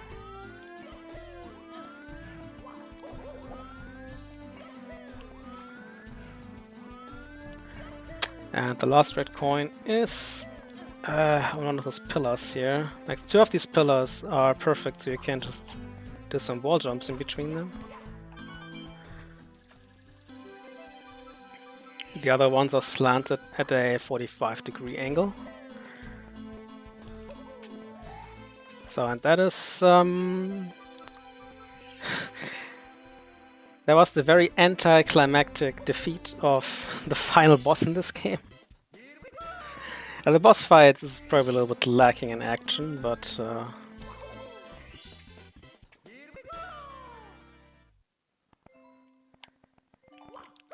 so here's the ending part of the game. We will revisit this later, obviously, but right now we still have stars to grab. The final door in this area will also only unlock if we get everything. So now we enter this White Palace stage, and this stage is pretty brutal, and I really want to have some more extra lives. As you can see, this is designed, so you have to make some of these wall jump sequences. And also some jumps over some very tiny pillars and very tiny platforms that you can easily fall off.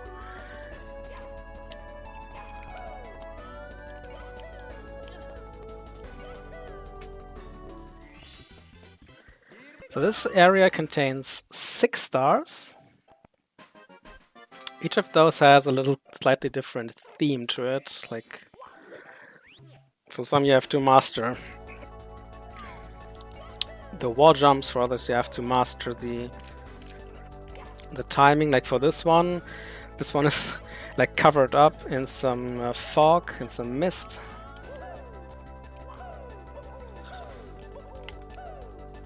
This is more like to train your ability to do these double jump wall kicks here.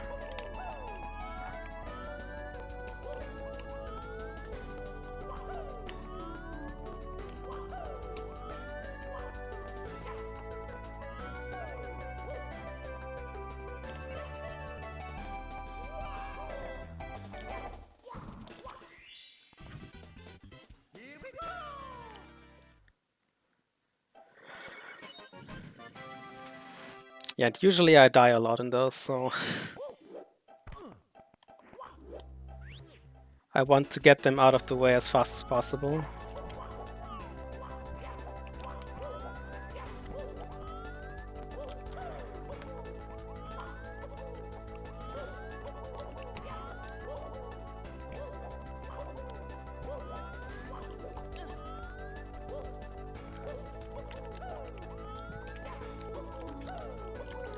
Do we have time for donation? Yeah, sure. Alright. I got a $23 donation by Elastoid saying, Elastoid here, donating to a good cause to put us past $100. I'm donating to name a Worlds Collide file name after Edna. the incredible creator of the Final Fantasy VI Worlds Collide randomizer. Also to name the Aiden Chronicles character after Ridley Killer 93, who contributed greatly to the route after working on this game on and off for over 5 years. Thank you so much for your donation, Illustoid. We really appreciate it. And I can say that we have successfully reached the $100 milestone. Nice. Thank you, guys.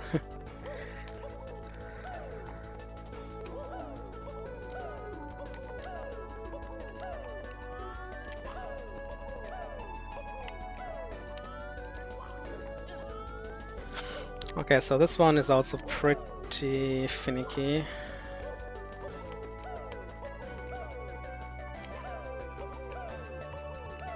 I will try to perform a... No, that's not it. We'll try to perform a double jump, backwards wall kick, ledge grab.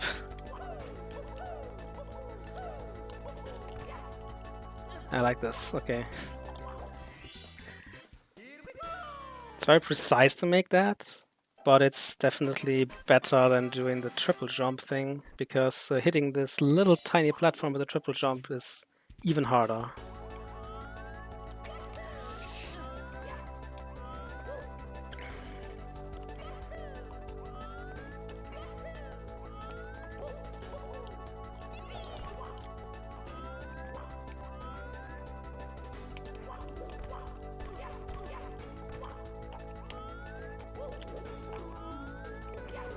So for this one I need to make a triple jump wall kick again.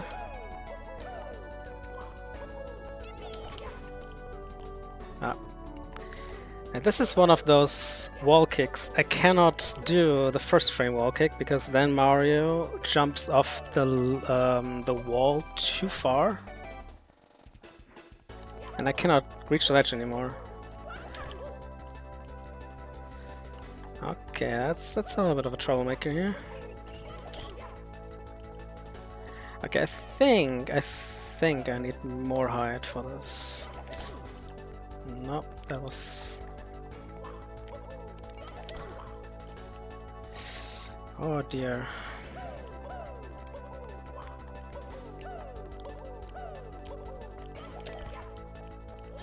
Alright, so...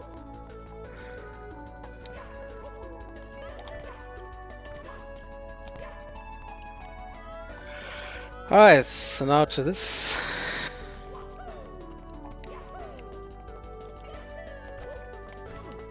Yeah, that was way too early. I had jump way too early there.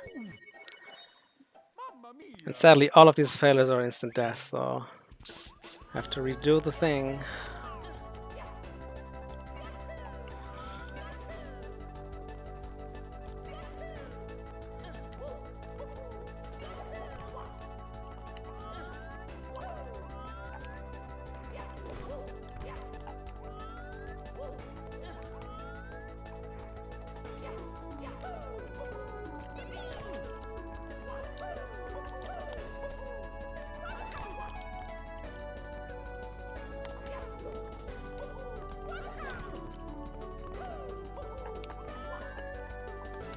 Has to go at a little bit of an angle here. Yeah, okay.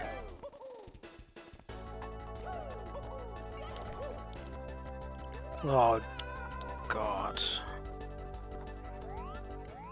Okay, where am I even here? I was never here before. Oh, that was an out of bounds area? Okay.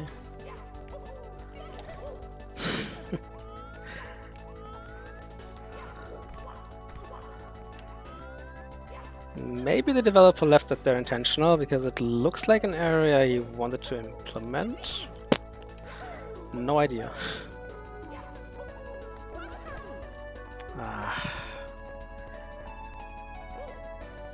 This is not something that should give me that much of a trouble, to be honest, but it really does.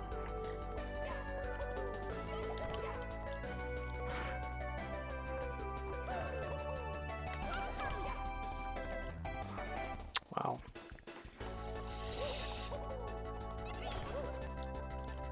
I don't know what I'm doing wrong, to be honest. Like, I think I'm just don't have enough height there. No.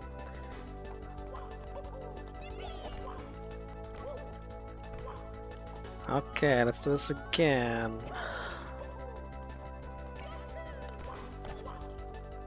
Okay, that's more like it.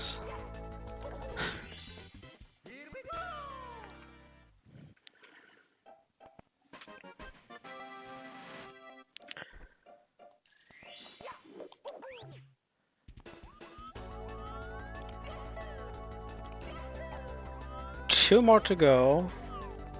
They're both over in this direction.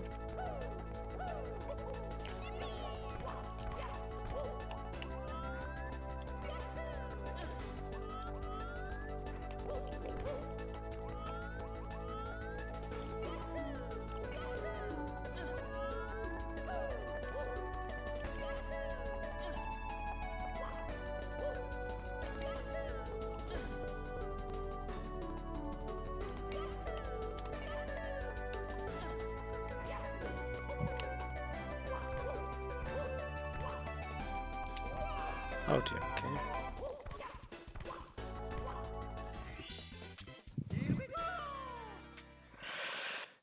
Just taking the wing cap there. Oh yeah, this is also something I forgot to mention. This game, the original game had 3 power caps that you could collect. Wing cap, metal cap, and vanish cap.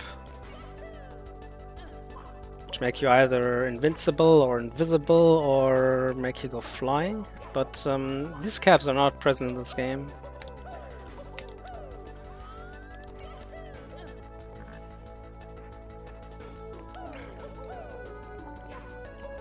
But yes, it would be very much easier if you could just hack in a wing cap here. It's totally true.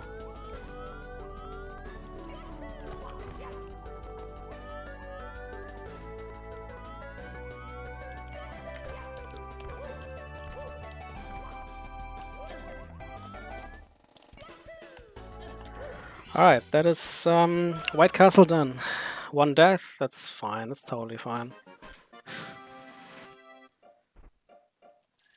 Alright.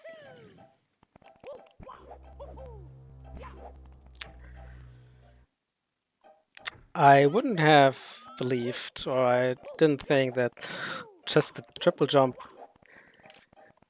ledge grab would give me that much trouble. But hey, here we go. So now we come to the worst star in the game, at least for me it is, because I just die a lot in this. It's very unforgiving. In the Leisure Lava Lair, there's just this very cruel star down here in the volcano.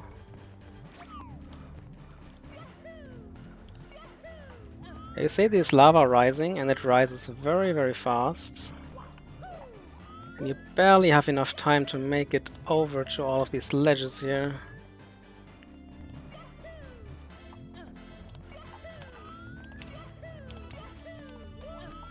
Oh god, dude. Okay, I just skipped the cycle, whatever. So one more of these. Wow, okay, that was pretty smooth. I think I've never done that before without damage in the run.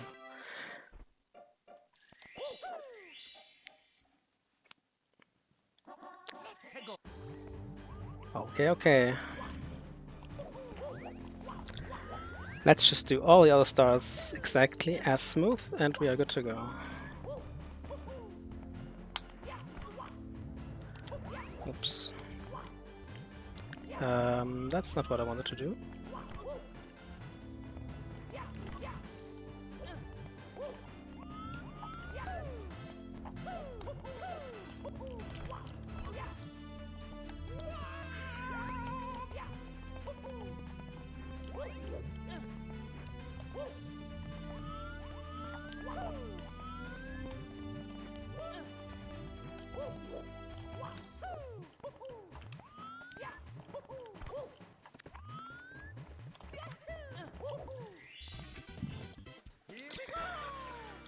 That was not even close to being smooth, but as long as I don't die and just grab the star, it's always fine.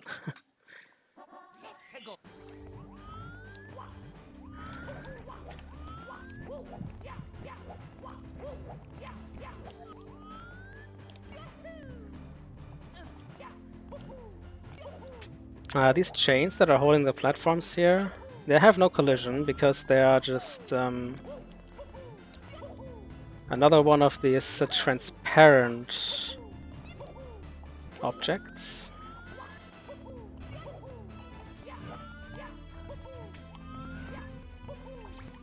Because you can see Mario through them, even if he's standing right in the middle of it.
Some raiding going on. Thank you very much, OLL Games, for raiding.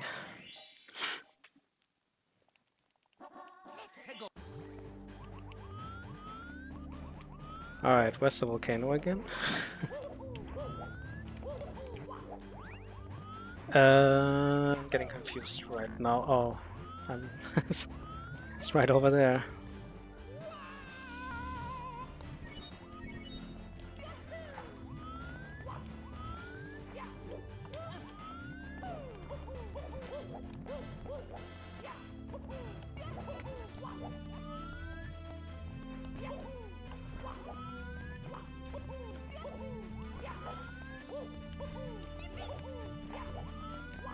So although it looks like you cannot walk, like it's too steep to walk here, you can just walk here completely fine. I don't know if this is something that the ROM hack creator overlooked again, or if it's intentional, no idea.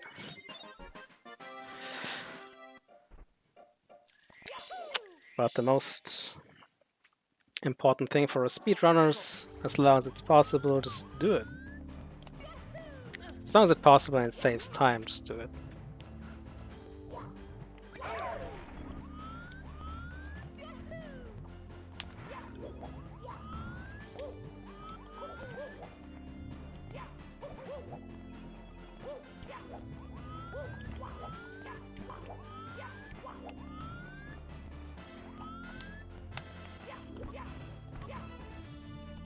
Okay.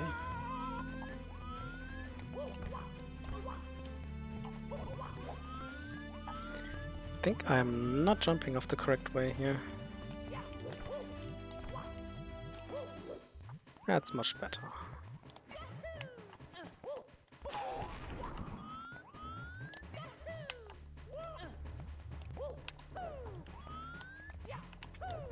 Just for curiosity, I will just grab these extra coins here. So this is again red coins plus hundreds.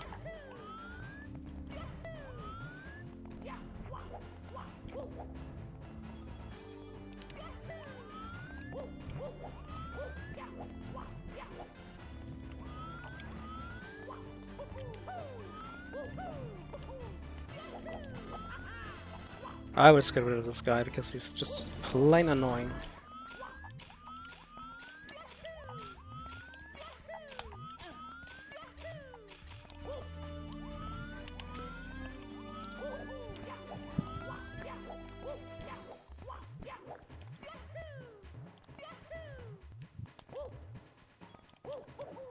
I will get burned here. Oh.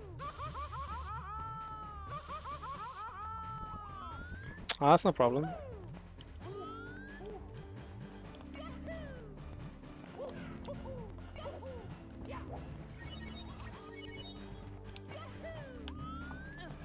Oh.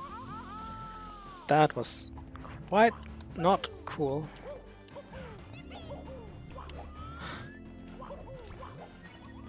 Okay, I have enough coins now.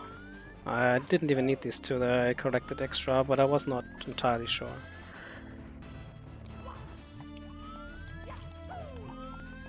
Uh-oh. Yeah, okay.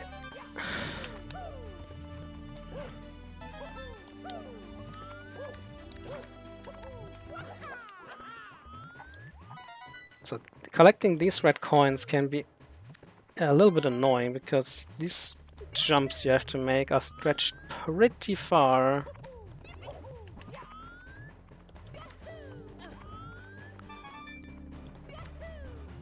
And sometimes it's a bit finicky to jump off of these.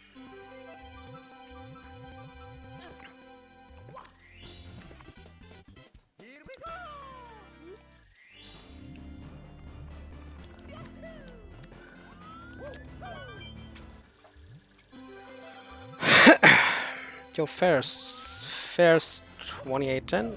I am from Germany. Yep, these soundtracks are completely customized. There are no rip-offs of other games like most ROM hacks do. Which is completely fine, I mean...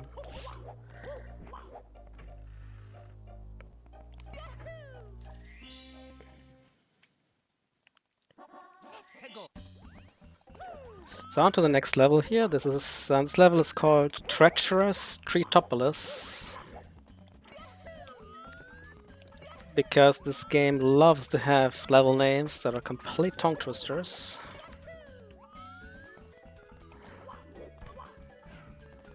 Oh.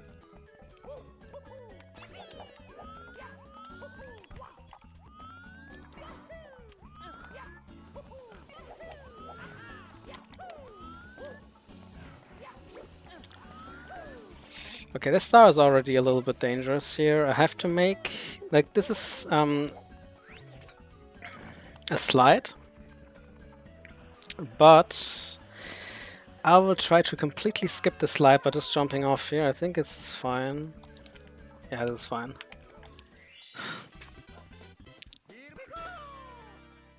It's a little bit dangerous here. You have to not turn too fast or you will lose too much momentum. And you need pretty much all the momentum you have.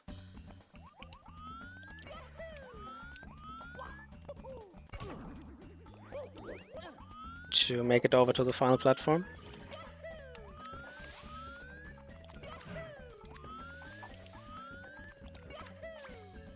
Oh, yeah, okay.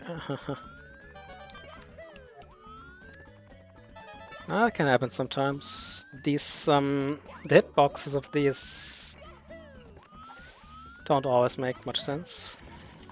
Sometimes you just fall straight through.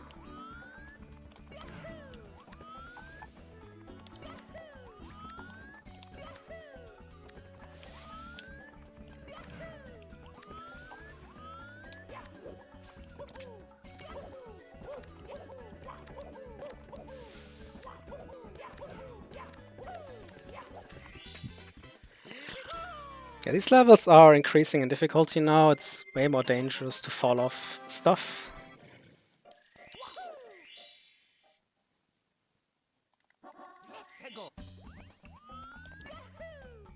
And now we will get the Wiggler star. Wiggler is, I think, the last boss. The last boss character from the vanilla game. Sadly, this game has no customized bosses or anything. Oh wait, this boss is a little bit customized. You will see it like when you know how the Wiggler fight usually works. You just jump on his head, he gets angry. You just jump on his head again, he gets even angrier, and then third time you defeat him. For some reason, if you jump on this head the second time, like now he starts chasing me. And now for some reason he does a very weird move, the handstand attack. I have no idea why that is. If this is some kind of a glitch, or you can just program it right into the ROM hack. I don't know. It just looks a little bit silly.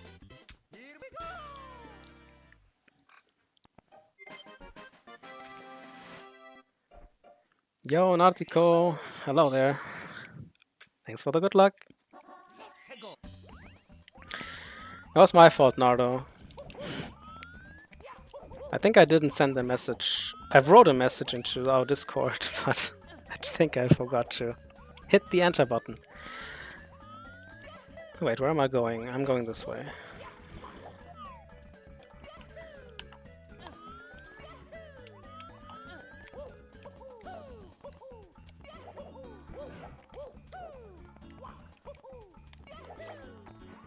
So this star is Scale Stump.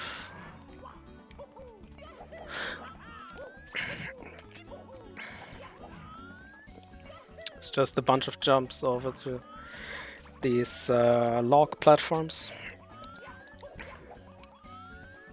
Or wooden platforms.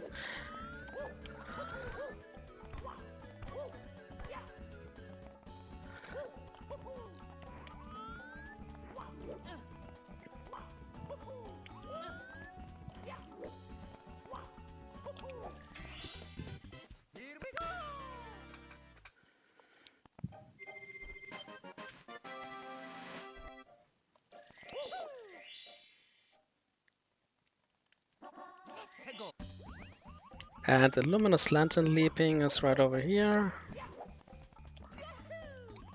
Just jump on this big mushroom here. Just follow the path.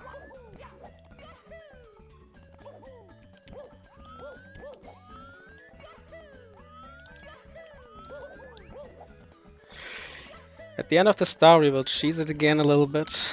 And appears the fly guys again. And their ability to make us fly.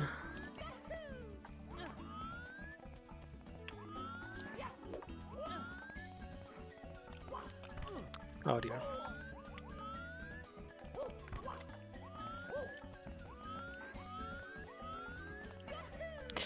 The power of failed wall jumps.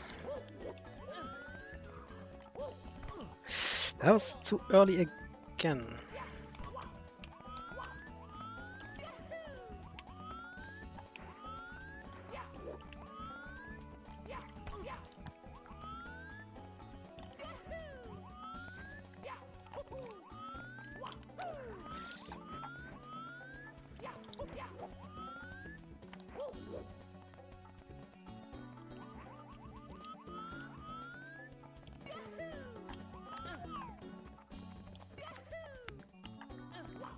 So this fly guy will just charge at us, and we can just use it to skip a few of these very scary lantern jumps. And this guy will charge at us as well.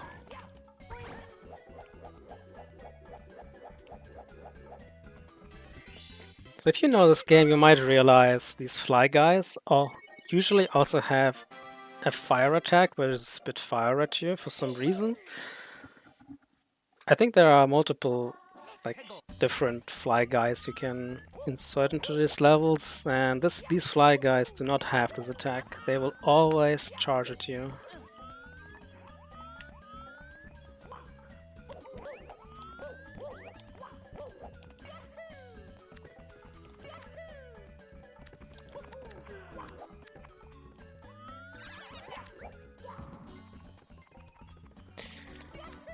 Okay, now it's time for hundreds again. Hundreds plus red coins.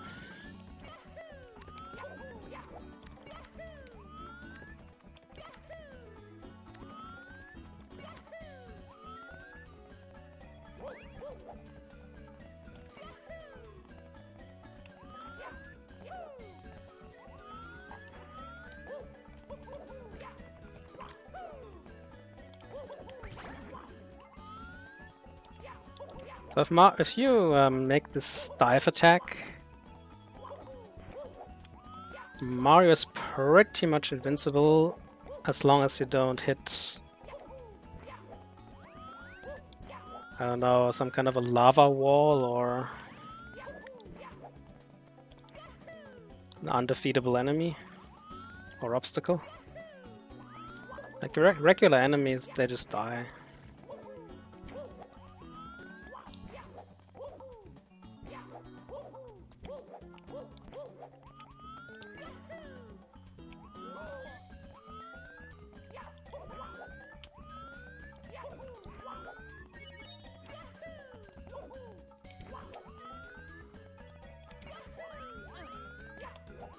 So yeah, the blue coins. Very important that I grab all of those.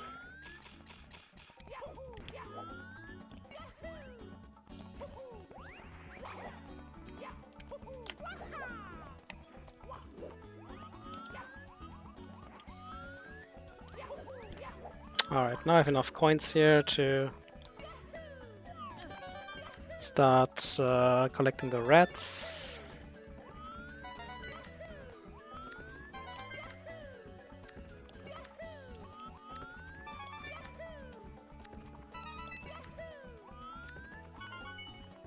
It's a little bit scary here and there because if you long jump into something, it's not the same as. So it should be a little bit. Oh. Oh, oh. Please not. Please not grab the wrong star now. Oh, I think I've grabbed the wrong star. Okay. That's fine, I just have to get the 100s again. That was very unfortunate there. Normally it's fine, but this I didn't expect this fly guy to charge at me so fast.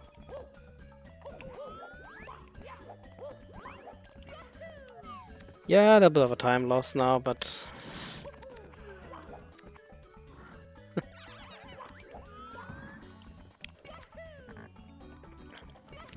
it's marathon time.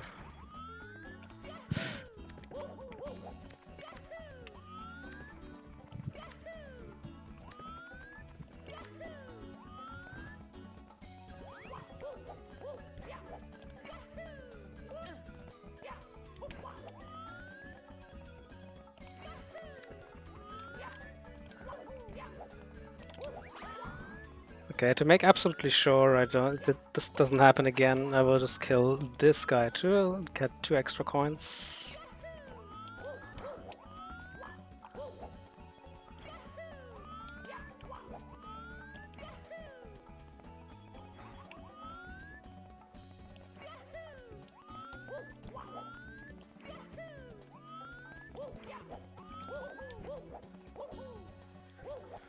Yeah, that's a problem. If you collect the wrong stars in the wrong order there, you just get thrown out the level. You cannot collect the second one.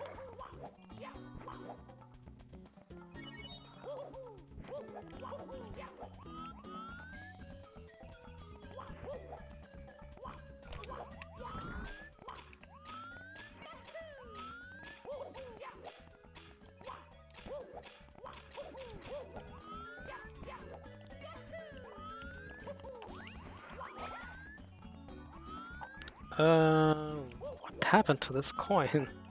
Okay. Oh, fine, we'll just get another one.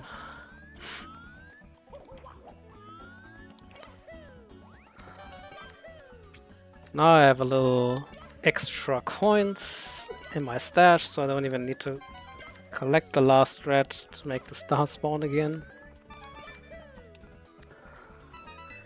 I think we'll just wait for this guy, whatever. Okay. And I will collect the coin. The red coin.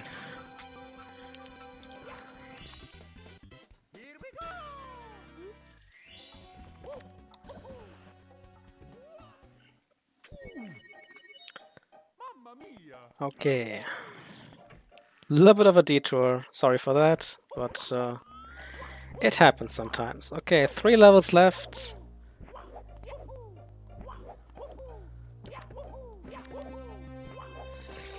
Now comes two very cool levels, levels 14 and 15. We start with the Celestial Citadel. And you will notice some enemies have changed their sprites, like this one. I also find this amusing. It's actually a fly guy again, but with the skin of a Goomba. I think this is supposed to be an alien kind of world, and these are very strange beings right here somewhere sometimes. All very strange beings have landed on this planet. Also normal enemies here, like these ones, but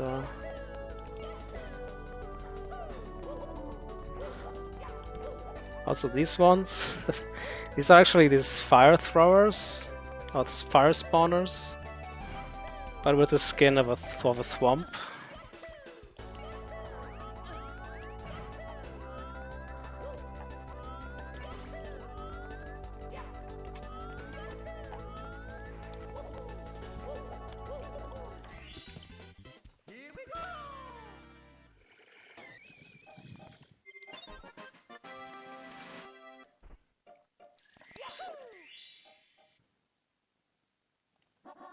해고.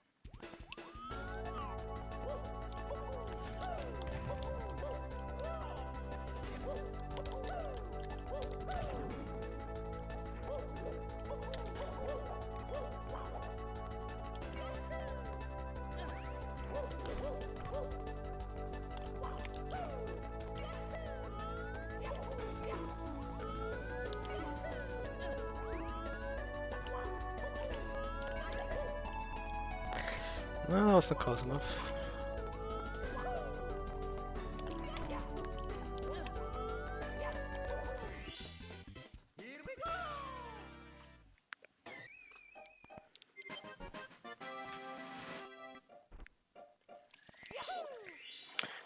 I also try to perform a 해고. somewhat specific trick to skip a traverse, or like to get around the level one time for a star.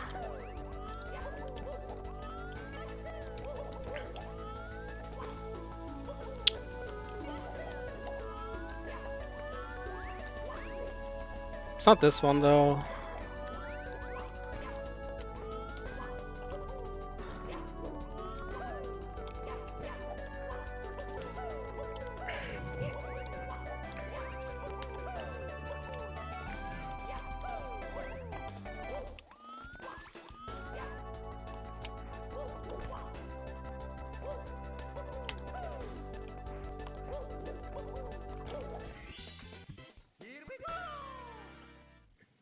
Alright, so I think we are done with this direction here. Or are we? No, we are not. 해고. Yeah, the Astral Archipelago is also in this direction.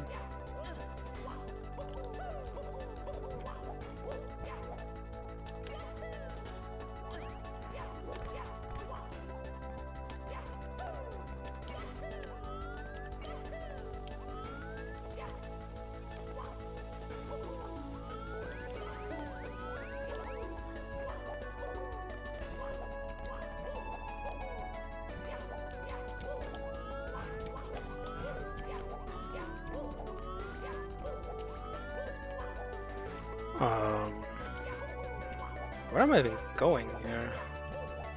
That is not the correct way. Huh. Okay, whatever.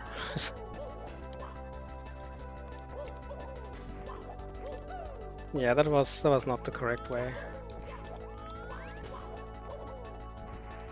Oops.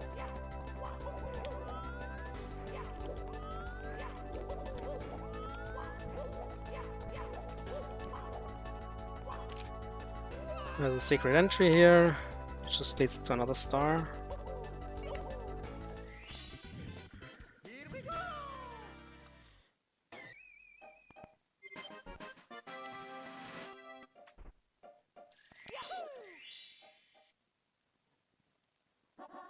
해고.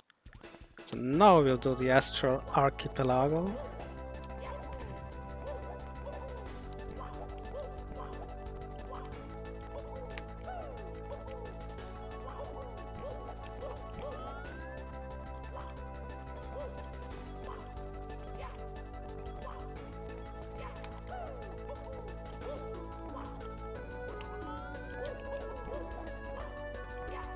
I will try to make a very specific wall jump here.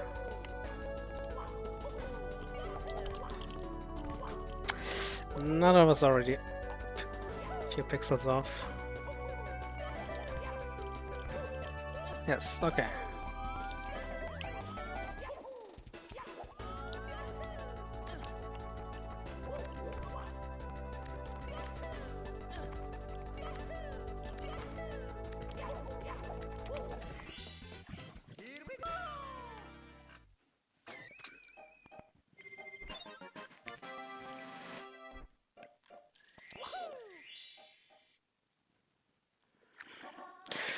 And the last one, as usual, 100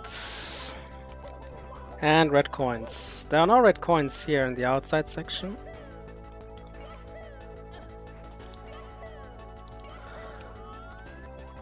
They are all within a sub area that I didn't go to yet because the only thing you find there is coins. Okay, I got this one. This was pretty good. So I need at least 49 coins before I can enter that, because I cannot make it out of there once I'm in. Oh, yeah. Oh, what I'm doing. Why even try a long jump there? That was not very good. Like, long jump there makes no sense. It can only fail.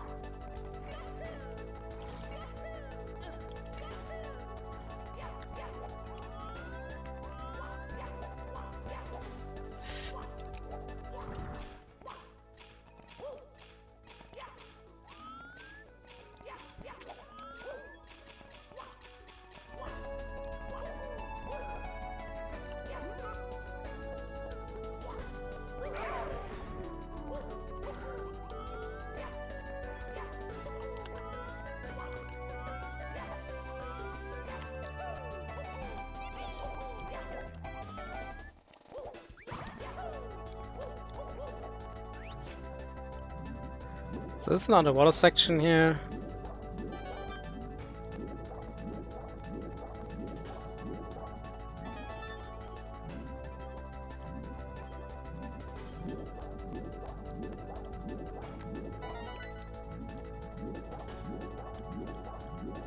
Like, apart from that Portobello stage with the lighthouse,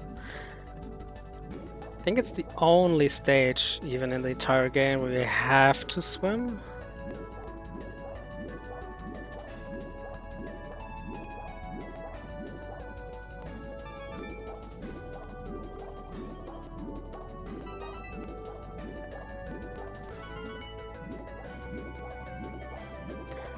There's no level that's entirely dedicated to swimming, which I really give the guy credit for that created this.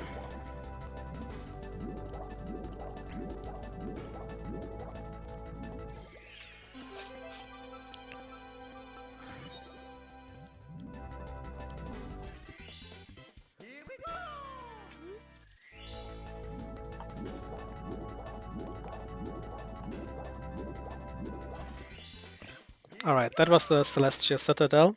And now we will enter a very special stage, I would say. Like,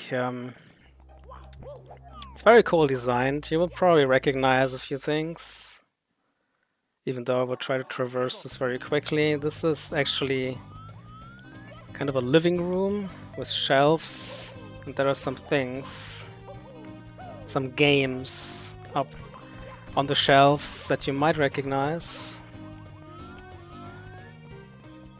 Not right here, but maybe on the next star.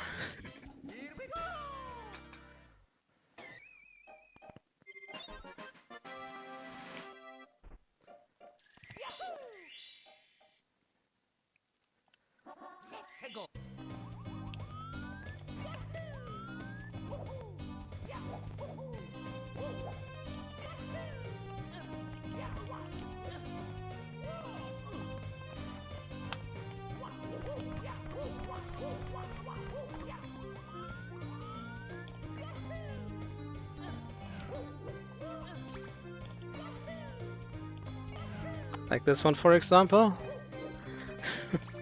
Or this one.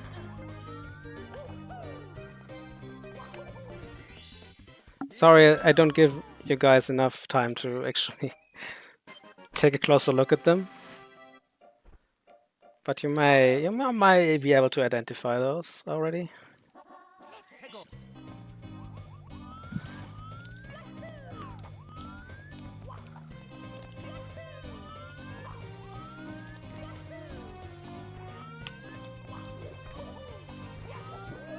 Oi. Please do not fall, thank you. Oh.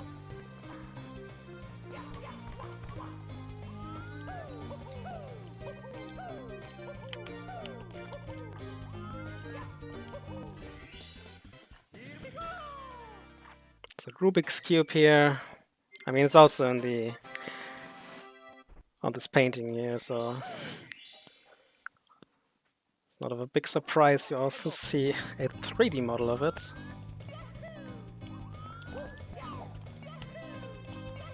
Now we'll actually enter the Game Boy world here.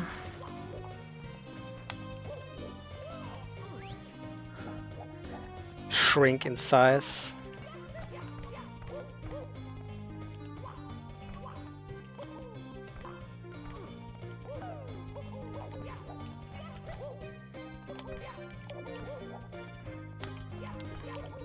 Oh yeah.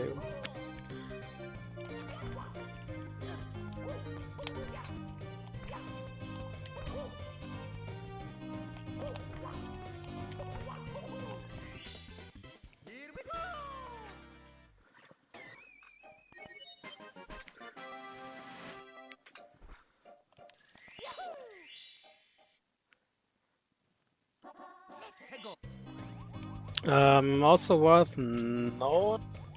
Also worth to note is that this is the only stage in the entire game that does not have red coins.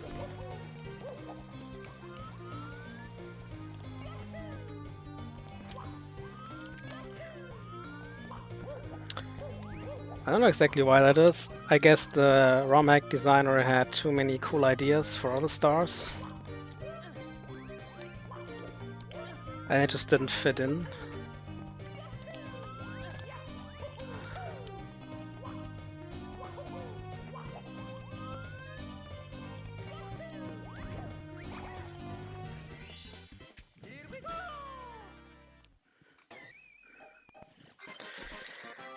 But we still need to collect 100 coins. So we will do that together with another star. But can't handle the secret star. 해골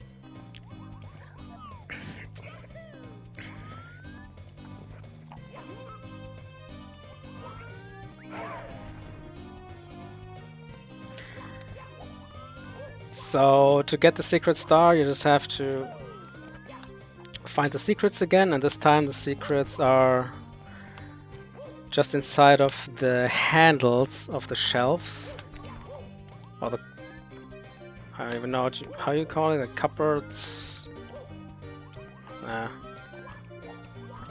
The boards, let's say boards. Okay, one more here.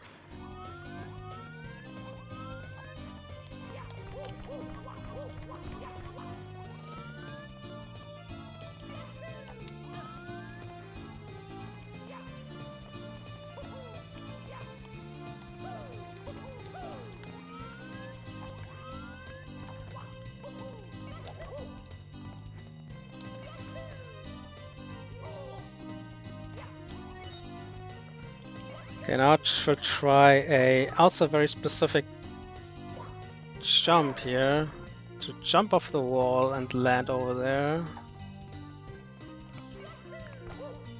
Okay. You have to get a very specific angle for this to work.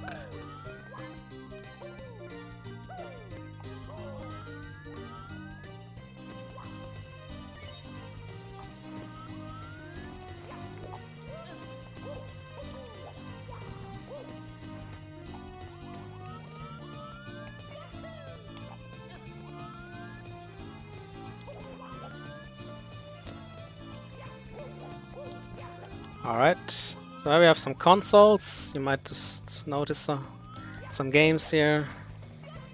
Also this one, pretty cool game. Can only recommend this one.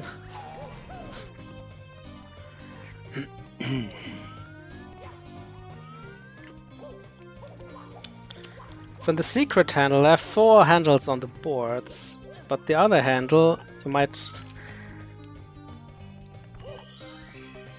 No, you didn't see it, but you heard the chime. Like, these 4 handles are easy to find, but when I played this the first time, I just could not figure out what the 5th handle is. And of course, the GameCube has a handle.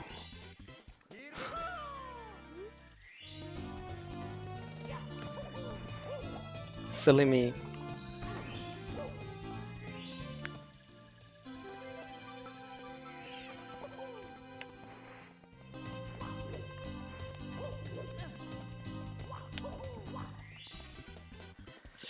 Alright, that's Cozy Quarters. So what time am I right now? I don't have the stream open. I didn't start a timer myself, so... You're currently looking at a 2:33. Alright. Okay, I guess I will make the... yeah, I will definitely make the estimate of 2:45. Yeah, 4:45. Probably not by a lot, but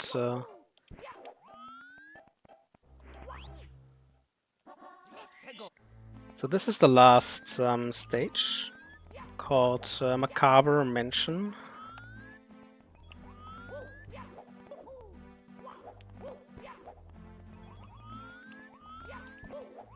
I will just start with the hundreds here, because it's also the first star in order. Oh, please don't fall off. Thank you.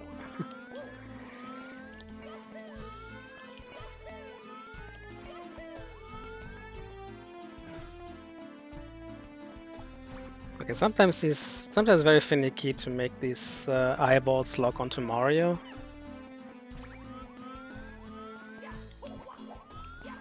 It's just pretty inconsistent for some reason.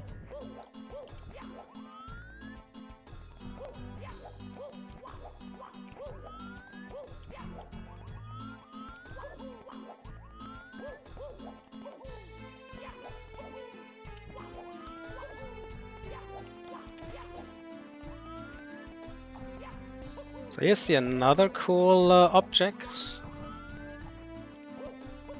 A reflection of Mario. Damn it. This will come... We will use this in the later star.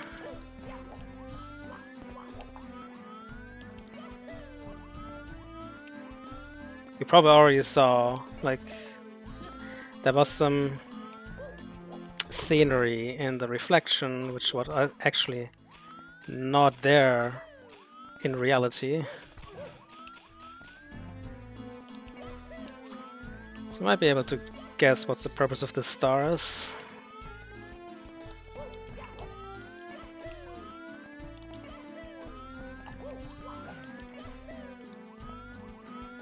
Okay, yeah, I have enough coins now.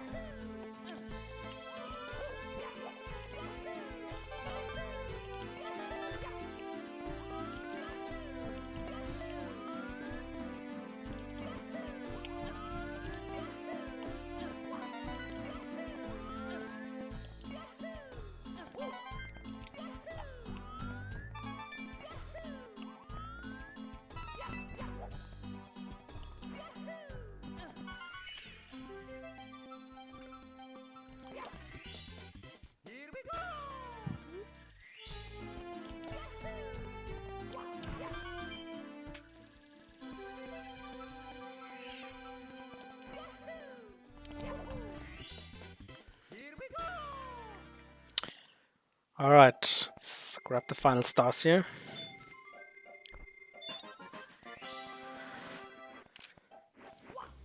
There are 5 more stars here, then we have 120, but that will not be the final one, because... Is this the... No.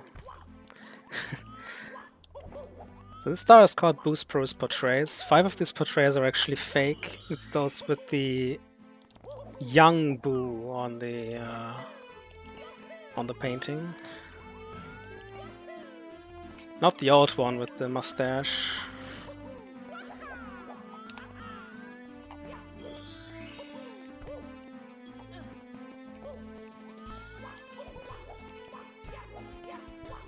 So we have the suspended staircase again.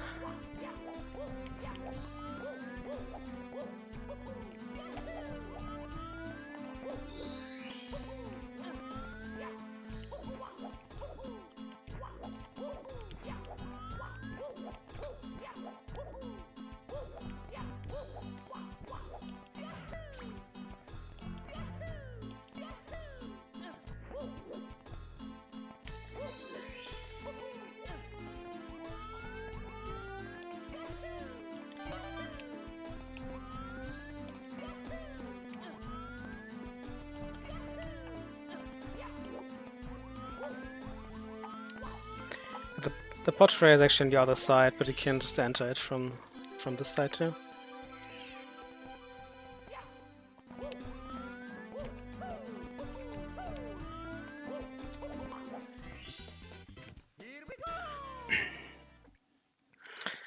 Alright, let's get the suspended staircase now.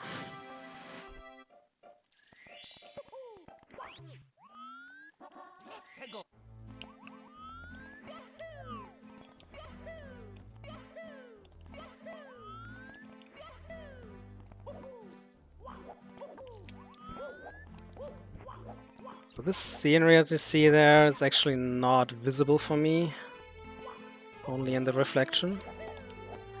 You still see Mario's shadow.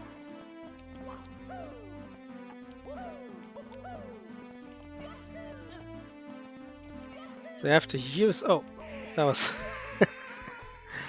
that angle was way off.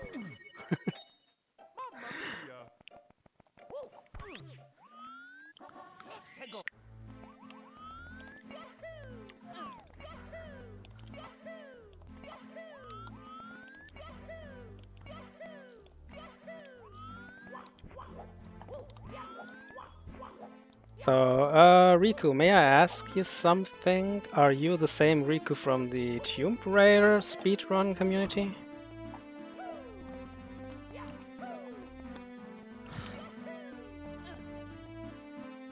Okay.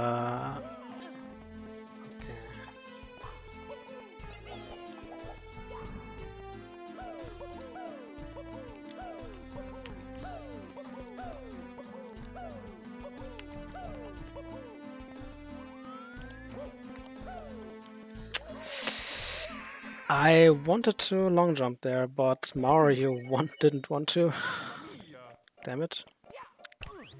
Ah, please don't SpaghettiOs now. No need to.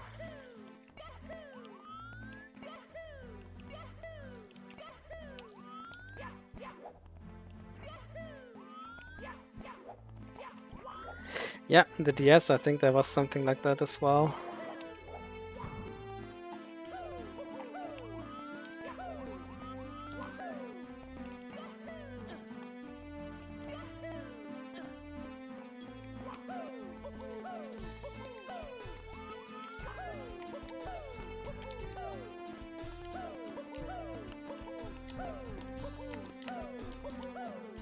So for this you can just use Mario's shadow to determine... Okay, let's just set this up a little bit more, to make sure this time we make the jump.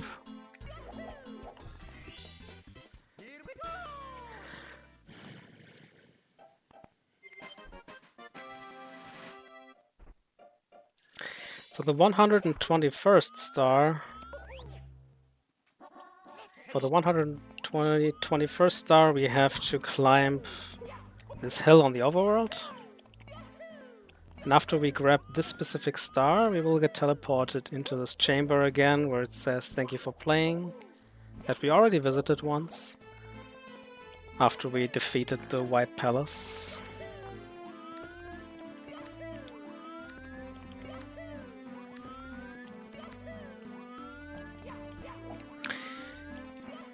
But this time, when we actually have all the stars, we can finally enter the final door.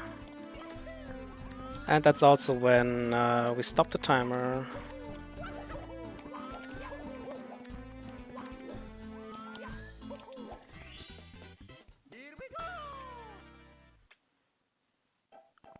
Okay, so we have the Behemoth bookcase left. And the purple parlor.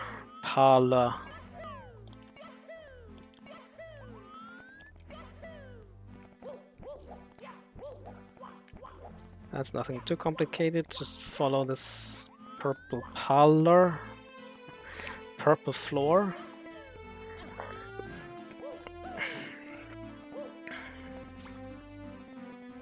Sure you don't hit these guys here, they will just knock off and kill you.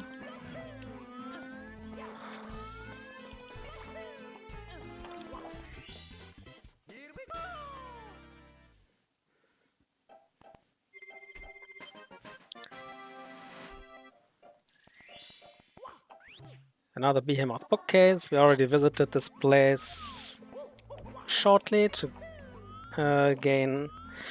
obtain a blue coin from one of these books with teeth. This time we actually have to traverse this place.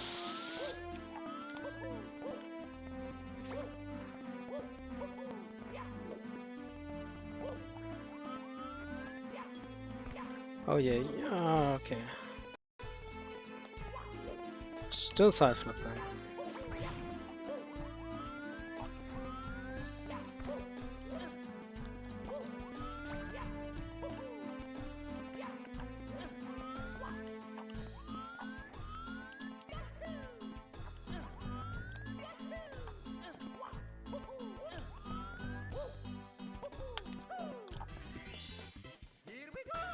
That's number 120.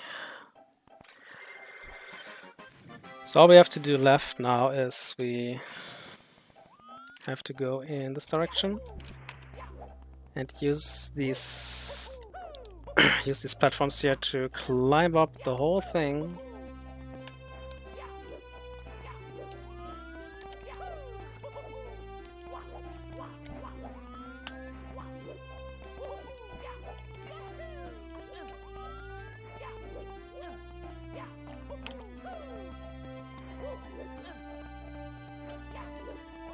Then just use a very simple technique called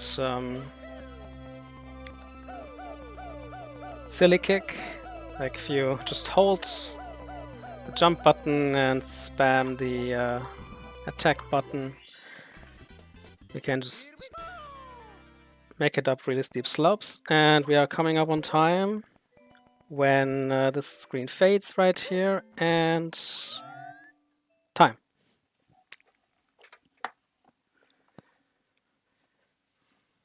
Thank you so much for playing my game.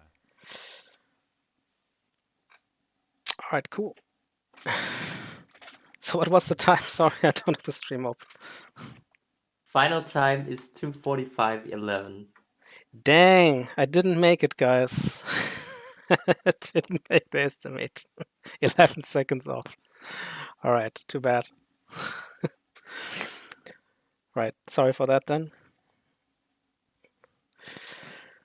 Alright, cool.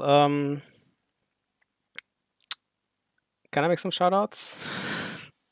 Sure, as long as it's quick. Yes, okay. So before I go, I will make some shoutouts to the Neon Knight Riders. It's my retro gaming group. Noldsprite, Nordico. Nordico was showing up here to PTO and Spark City. And also shoutouts to the Mario 64 ROM hack community. All very amazing guys, very talented players. And yeah, thank you for SpeedCon for having me, and we will see each other again at Sunday. And I wish everybody to have a nice rest of this marathon day. Until then, have a good one. All right. Thank you very much, LudwigVonKoopa, for this amazing run. Coming up next, we have Hot Lava by Zenidro. Unfortunately, this marks the end of my hosting shift, but do not worry, as I'm gonna leave you in the capable hands of the one and only Zed. So please stay tuned while we are setting up the next run.